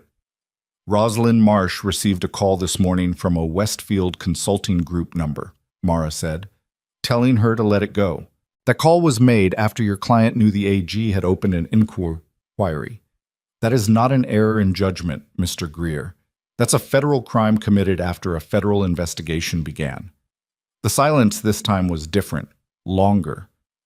Miss Voss, I'm going to give this recording to the federal agents I've been speaking with all afternoon, she said, along with the notation that you called me on an unregistered number to discuss limiting the scope of an active investigation. She paused. I think you should call your own attorney, Mr. Greer, not your client's, yours. She ended the call. Her hand was steady. Her heart was not exactly, but it was running at a productive rate rather than a frightened one. Sexton came out of the conference room and looked at Mara's face. Greer just called me, Mara said, proposing a deal to limit the investigation's scope. Sexton stared at her. I recorded it. Sexton took 3 steps toward her and held out her hand. Mara gave her the phone. Sexton listened for 45 seconds and then looked up with an expression Mara hadn't seen on her face yet. Not satisfaction, not calculation, but something closer to the moment before a long-held breath finally releases. He called a federal witness during an active inquiry to propose limiting a federal investigation, Sexton said. Yes. And you recorded it? Yes. Sexton handed the phone back. She turned and went directly back into the conference room without knocking. Through the door, Mara could hear her say, in a clear and immediate voice, You need to hear something right now. The afternoon light was changing on Sutter Street. A city bus went past. Somewhere in a building in this city, Garrison Hargrove was waiting to find out how much was left. Mara stood by the window and waited for what came next. It was Fisk who called her at 4:47, his voice carrying something she'd only heard in it once before, at the courthouse, when the hearing had been suspended. Federal agents executed a search warrant at Hargrove Development's main office 20 minutes ago. he said, and at Garrison Hargrove's residence. A pause. They also picked up Officer Prentice for questioning. Another pause. And Martin Greer is apparently at the federal building right now, without his client, accompanied by a different attorney. The last light of the day was cutting low across the buildings. Declan, she said. What about Declan? The federal oversight means the local charges are effectively frozen, Fisk said. No prosecution can move forward while the investigation is active. In practical terms, he's free. A pause. But Mara, the Hargrove attorneys who are still on the case, not Greer, the other two, they filed something this afternoon. Before the warrant.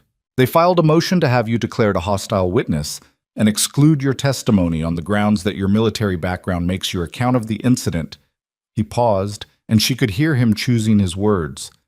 Inherently tactical, rather than civilian in nature. She let that sit for a moment. They're saying, she said, that because I was a combat medic, I can't reliably report what I saw in a diner. In considerably more legal language, yes, that's the argument. That's the argument they're making in the middle of a federal investigation. Yes. She looked at the sky over Sutter Street, darkening now, the first stars not yet visible but the blue going deep in the east. Who's hearing it? She asked. Fisk said, Not Pruitt. And then, it's going to a federal judge tomorrow morning, and whoever Hargrove's remaining attorneys put in front of that judge is going to have to explain why a decorated combat medic's eyewitness account of a diner incident is unreliable while simultaneously a manufactured 30-second video posted from a secondary account was considered credible enough to arrest a veteran. The line was quiet for a moment. I want to be there, Mara said. I know you do. Fisk. I know, he said. 8:30, Federal Building on Harmon. Don't be late. She didn't sleep again, but this time it was different. The first night had been anxious insomnia, the mind running loops looking for what it missed. This night was something else, a kind of restless readiness, like the hours before a long shift when you know what's coming and your body won't let you pretend otherwise. She was at the Federal Building on Harmon at 8:15. Fisk was already there, outside on the steps, coffee in hand, his briefcase looking more battered than it had 2 days ago in a way that was almost certainly her imagination. He handed her a second cup without being asked. Greer cooperated, he said, without preamble. Last night, he gave a full statement to federal investigators. His attorney negotiated immunity in exchange for documented disclosure of his communications with Hargrove, with Prentice, and with the DA's office going back 3 years. Mara held the coffee cup with both hands. How much did he give them? Enough. Fisk looked at the building's facade. Phone records, email chains, wire transfer documentation that corroborates the Westfield payments to Prentice. And a memo.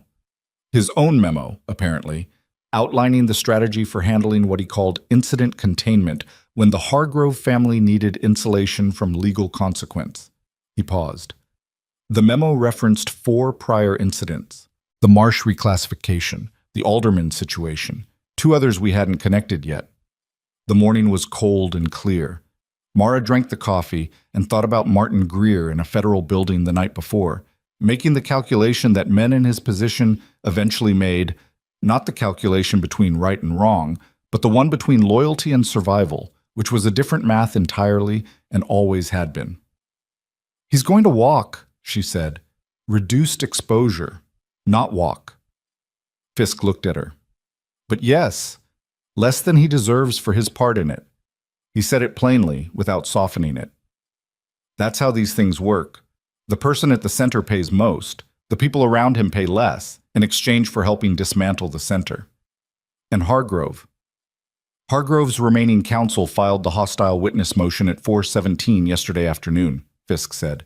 It's the last card they had. The judge hearing it this morning is Federal Judge Constance Alvarez. I've appeared before her twice. She has a very low tolerance for arguments that dress up bias in procedural language. The hearing lasted 51 minutes. Hargrove's attorney, a man named Duval, polished and precise in the way of someone who billed by the 6-minute increment, argued that Mara's military background created a professional bias toward interpreting civilian altercations through a tactical framework, making her account of the diner incident unreliable as ordinary civilian testimony.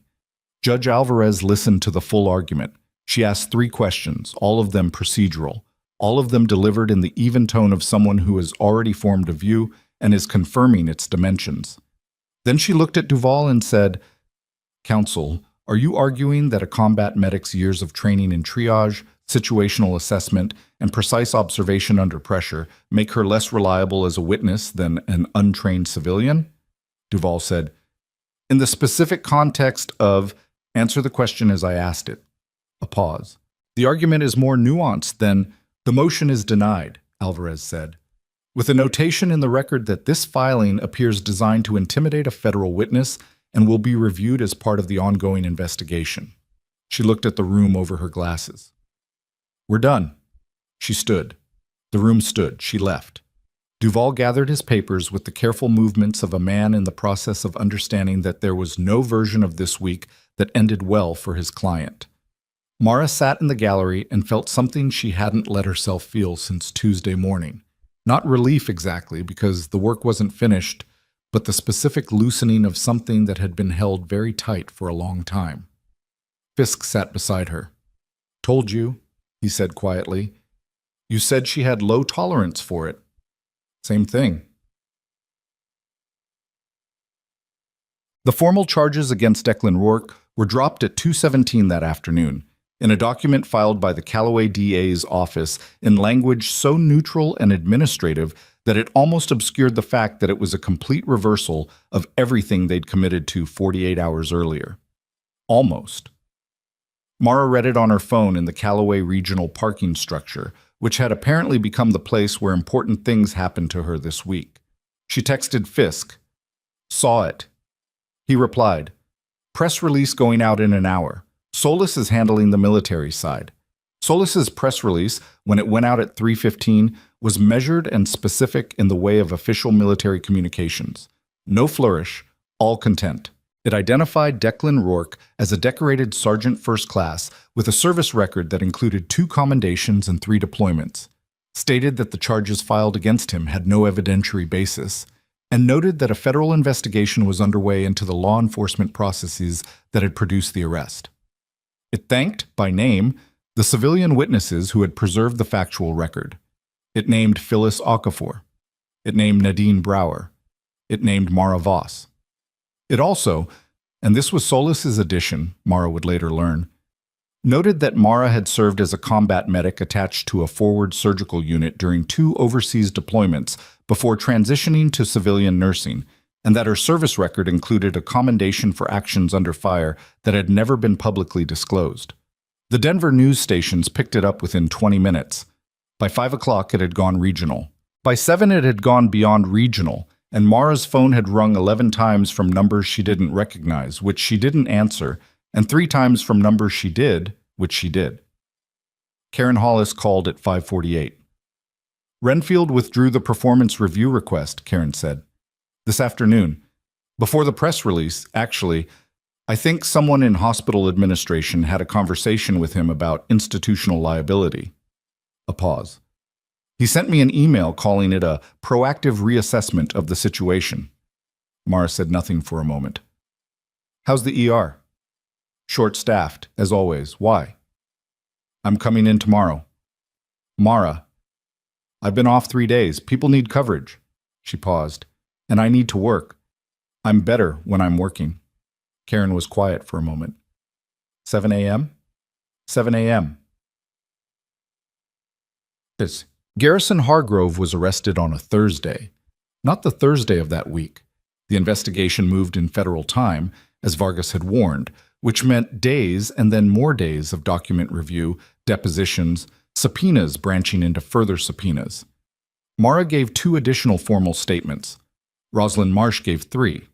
Petra Alderman flew in from Millhaven and sat in a federal office for 4 hours and came out looking tired and clear-eyed and like someone who'd put down something heavy and found that her arms still worked. The arrest came on a Thursday, 19 days after the kettle in Pine. 2 federal agents and a U.S. Marshal at Hargrove's home on Clearwater Ridge at 7:40 in the morning. The kind of hour chosen deliberately, early enough to be inconvenient, public enough that the neighbors on Clearwater Ridge, who had known Garrison Hargrove as a man of civic standing for 20 years, saw the vehicles in the driveway. The charges were substantial: bribery of a law enforcement officer, Prentice, obstruction of justice for the Greer coordination and the witness intimidation call to Rosalind Marsh, conspiracy to suppress evidence covering the reclassification of the 2019 Marsh case and the pressure campaign against Carl Alderman. And one count that Mara hadn't anticipated: tampering with a federal witness for the call made from the Westfield number to Rosalind during the active inquiry. That charge carried the most weight. Prentice was charged separately: bribery, evidence suppression, obstruction.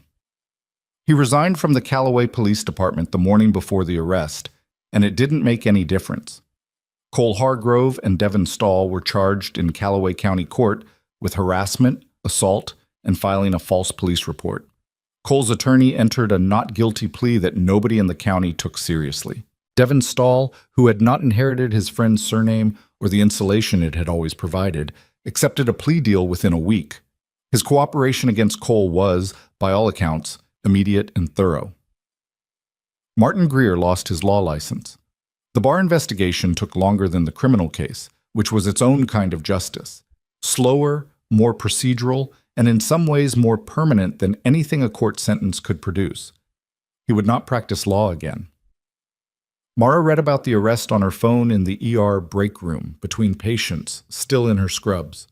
She read it twice, the same way she'd read Fisk's text the morning the charges were dropped, looking for what was real in the language, past the legal neutral speak, to what it actually meant. What it meant was, it was done, not perfectly, not cleanly. Greer had walked with reduced exposure, some of the adjacent damage, the Alderman family's years of displacement, Jana's erased statement, the people who'd kept their heads down under Hargrove's weight, and would now have to figure out what to do with a landscape that looked different than it had. None of that resolved on the day of an arrest. That was slower work, and some of it would never fully resolve. Mara knew that. She'd lived long enough in places where the math never came out, even to understand that justice and completion were not the same word. But Garrison Hargrove, who had walked into a police station and been waved through like a man who owned the building, was now processed, photographed, and sitting across from a federal public defender because his own attorneys had either cooperated against him or withdrawn. That was real. That had happened. She let herself acknowledge it. Declan came into the ER 2 weeks after the arrest. Not as a patient, she registered that immediately, the way nurses register it before anything else, the assessment running automatically. He was upright, moving normally, Rook at his heel. He'd called ahead. Karen had told her he was coming, with the particular deadpan of someone delivering information while pretending not to have an opinion about it. He stood in the hallway outside the charge room with his hands in his jacket pockets, the same gray jacket, she noticed. And Rook sat beside him looking at the ER's organized chaos with the alert, interested calm of a dog who had been in worse rooms. "I wanted to say thank you," Declan said, "in person. I didn't get a chance at the courthouse." "You said it was okay," she said. "When they put you in the car, that was enough." It wasn't, actually. He looked at her directly, the same way he had across the diner when she'd asked if he was with a unit. "You didn't have to do any of what you did. You could have left." "So could you," she said, "when you walked into the diner." He considered that. "That's different." "Is it?" He didn't answer immediately, which she'd come to understand was how he handled questions that deserved actual consideration rather than reflex. Rook looked up at him and then back at the hallway, apparently deciding the question was above his operational clearance. "How are you?" Declan asked. "Working," she said. "Which is the same as fine, for me. I heard they're reopening 2 of the prior cases. Rosalind's cousin's case, and one of the others Greer's memo referenced." She paused. "It won't fix what happened, but it'll be on record. It'll be what it was, officially." "That matters," he said. "It does." From somewhere down the hall, a monitor alarm went off, the 3-tone pattern that meant someone needed checking, not crashing. She tracked it automatically, registered that Patel was already moving toward it, let it go. "Where are you going?" she asked. "After Callaway." back to Fort Braden for final processing. After that, he paused, and something in his face shifted slightly. The particular shift of someone who is reconfiguring a future that had been uncertain for a while. I don't know yet. I've been putting that question off. That's honest. Seems like the thing to be lately. She looked at him for a moment. This man who had walked into a diner at 6:47 in the morning, read a situation in 2 seconds, and made a choice that cost him 3 days of his freedom and 19 days of public mischaracterization. He hadn't done it for recognition. He hadn't done it for any reason she could identify beyond the uncomplicated one. It needed to be done, and he was there. She understood that. She had built her entire adult life around a version of that same principle, in different rooms and different stakes, and without, until recently, anyone knowing it. "Thank you for the dog," she said. He almost smiled, the same small fractional thing she'd seen outside the diner. Rook did his part. Rook looked up at the sound of his name with an expression of dignified acknowledgement. "He always does," Declan said. He left 10 minutes later, and she watched him go through the ER's sliding doors, Rook beside him, the automatic doors parting for both of them. And she thought about the morning in the diner when the bell rang, and the dog stopped and the room shifted, and how none of them had known yet what they'd walked into. The hospital's formal recognition came 6 weeks after the arrest. It was not a ceremony exactly. Mara had made clear through Karen that she didn't want a ceremony, and Karen had conveyed this in language sufficiently definitive that the administration had accepted it. What it was instead was a letter, signed by the chief medical officer and the board chair, entered into her permanent employment record, citing her exemplary professional conduct and acknowledging her military service. It was 3 paragraphs. The language was administrative and imperfect and genuine in the way that genuine things often were when institutions tried to express them. The military commendation was different. Solis delivered it in person, in Mara's car, in the Callaway regional parking structure, because Mara had asked for that too. No room, no audience, no occasion, just the document, which was formal and specific and used language that referred to actions Mara had taken in places she still didn't fully talk about, and which ended with the word distinguished in a context that meant something precise and earned. Solis handed it across and said, "You should have had this years ago." "I had it," Mara said. "I just didn't have the paper." "The paper matters," Solis said. "Not for you, for the record, so it's there when someone tries to say otherwise." Mara looked at the document for a long moment. She thought about Renfield and his HR call. She thought about Duval in front of Judge Alvarez arguing that training and precision made someone less trustworthy. She thought about every room she'd ever stood in where someone had decided that the quiet version of her was the whole version and had been wrong. The paper mattered. Solis was right about that. "Thank you," Mara said. She meant it simply.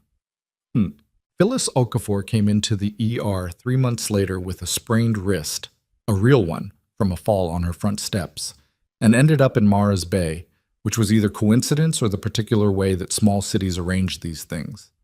She sat on the exam table with her wrist wrapped and looked at Mara with the expression of a woman who had decided long ago exactly what she thought and saw no reason to obscure it. "You look better," Phyllis said. "Then when?" "Then that morning in the diner." She tilted her head. "You looked like you hadn't slept in a week and hadn't decided if you cared." Mara checked the wrap and made a note. "I was ending a 12-hour shift." "I know. I also know what I saw." Phyllis watched her work. "You weren't surprised when those boys started in on you. You were tired, but you weren't surprised, like you'd seen it before." "I had," Mara said, "in different forms." Phyllis considered this. "You know what I thought when I hit record? I thought, this woman knows exactly what to do, and they're not going to let her do it. And someone needs to watch, since she can't watch herself." Mara stopped checking the wrap and looked at her. "I was a teacher for 41 years, Phyllis said. "I've seen a lot of people who knew what they were doing get stopped by people who just had more noise." She looked at her own bandaged wrist and then back up. "Noise doesn't last. The quiet thing does. I don't know if anyone ever told you that." "Not in those words," Mara said. "Well," Phyllis straightened up on the exam table, small and precise and unhurried. Consider it said. The Kettle and Pine opened again the morning after the arrest. Deb was behind the counter. The two corner booths were still there. The coffee was still burnt and the floor was still the same black and white tile it had been for 30 years. Mara didn't go back for a while. When she did, it was a Thursday morning in January, after a night shift, and she sat at the counter and ordered coffee and ate eggs she barely tasted and looked at the corner booth where Phyllis Okafor had held her phone steady and pressed record on the kind of morning when most people looked away. Most people did look away. She'd known that a long time. It was not a cynical thing, just a true one. The reflex to not get involved, to let the machine run, to decide that what was happening wasn't happening to you and therefore wasn't yours to fix. She understood the reflex. She had felt it herself, in rooms she didn't talk about, when the cost of acting was visible and the cost of not acting was abstract and easy to rationalize.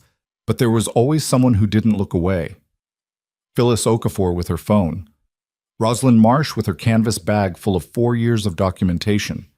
Petra Alderman at 17 copying a voicemail to multiple devices before anyone could erase it, because she understood instinctively that the only defense against being erased was creating a record too distributed to destroy. That was the thing Mara kept coming back to, in the weeks after it was over. Not the arrest, not the vindication, not even Declan walking out of the courthouse, though that had mattered considerably, but the documentation. The copies kept, the statements preserved. The recording made by a 73-year-old retired schoolteacher who sat down in a corner booth every Tuesday and Thursday and paid attention to the room. Power that operates in the dark depends on everyone agreeing to pretend they can't see. The moment someone holds up a phone or keeps a file or refuses to throw away the original report, the darkness becomes negotiable. It doesn't vanish, but it becomes something that can be pushed back, argued with, brought into a room where it has to answer for itself. She had spent years being the quiet version, not because she was ashamed of what she'd been, but because she had learned that the work itself was more important than the recognition of it, and that people who needed credit in order to act were fragile in ways that got other people hurt. She'd kept the door mostly closed because she could, because it was easier, because Calloway had been far enough from everywhere else. But quiet had a limit. She understood that now in a way she hadn't quite articulated before. Quiet was useful right up until the moment that staying quiet meant someone else paid the price for your discretion. She had known that in the diner. She had known it in the police station waiting room with the water cooler making its decision sound. She had known it every time she'd picked up the phone or walked through a door or sent a file to another location so it couldn't be destroyed in just one place. She had known it, and she had not looked away. The coffee was bad. She drank it anyway. Outside on Dunmore Avenue, Calloway was getting on with itself. The morning commute, the ordinary traffic of a mid-sized city going about its day. A city that looked the same as it had before all of this, because cities mostly did, because the surface of things was not where the changes happened. The changes happen in records, in case numbers no longer reclassified, in a judge's docket that now read differently than it had. In a 20-year-old woman in Millhaven who had driven home from a federal office and texted Mara one line, "I feel like I can breathe." Mara left money on the counter. She picked up her bag. She walked out into the January morning, and this time nobody stopped her.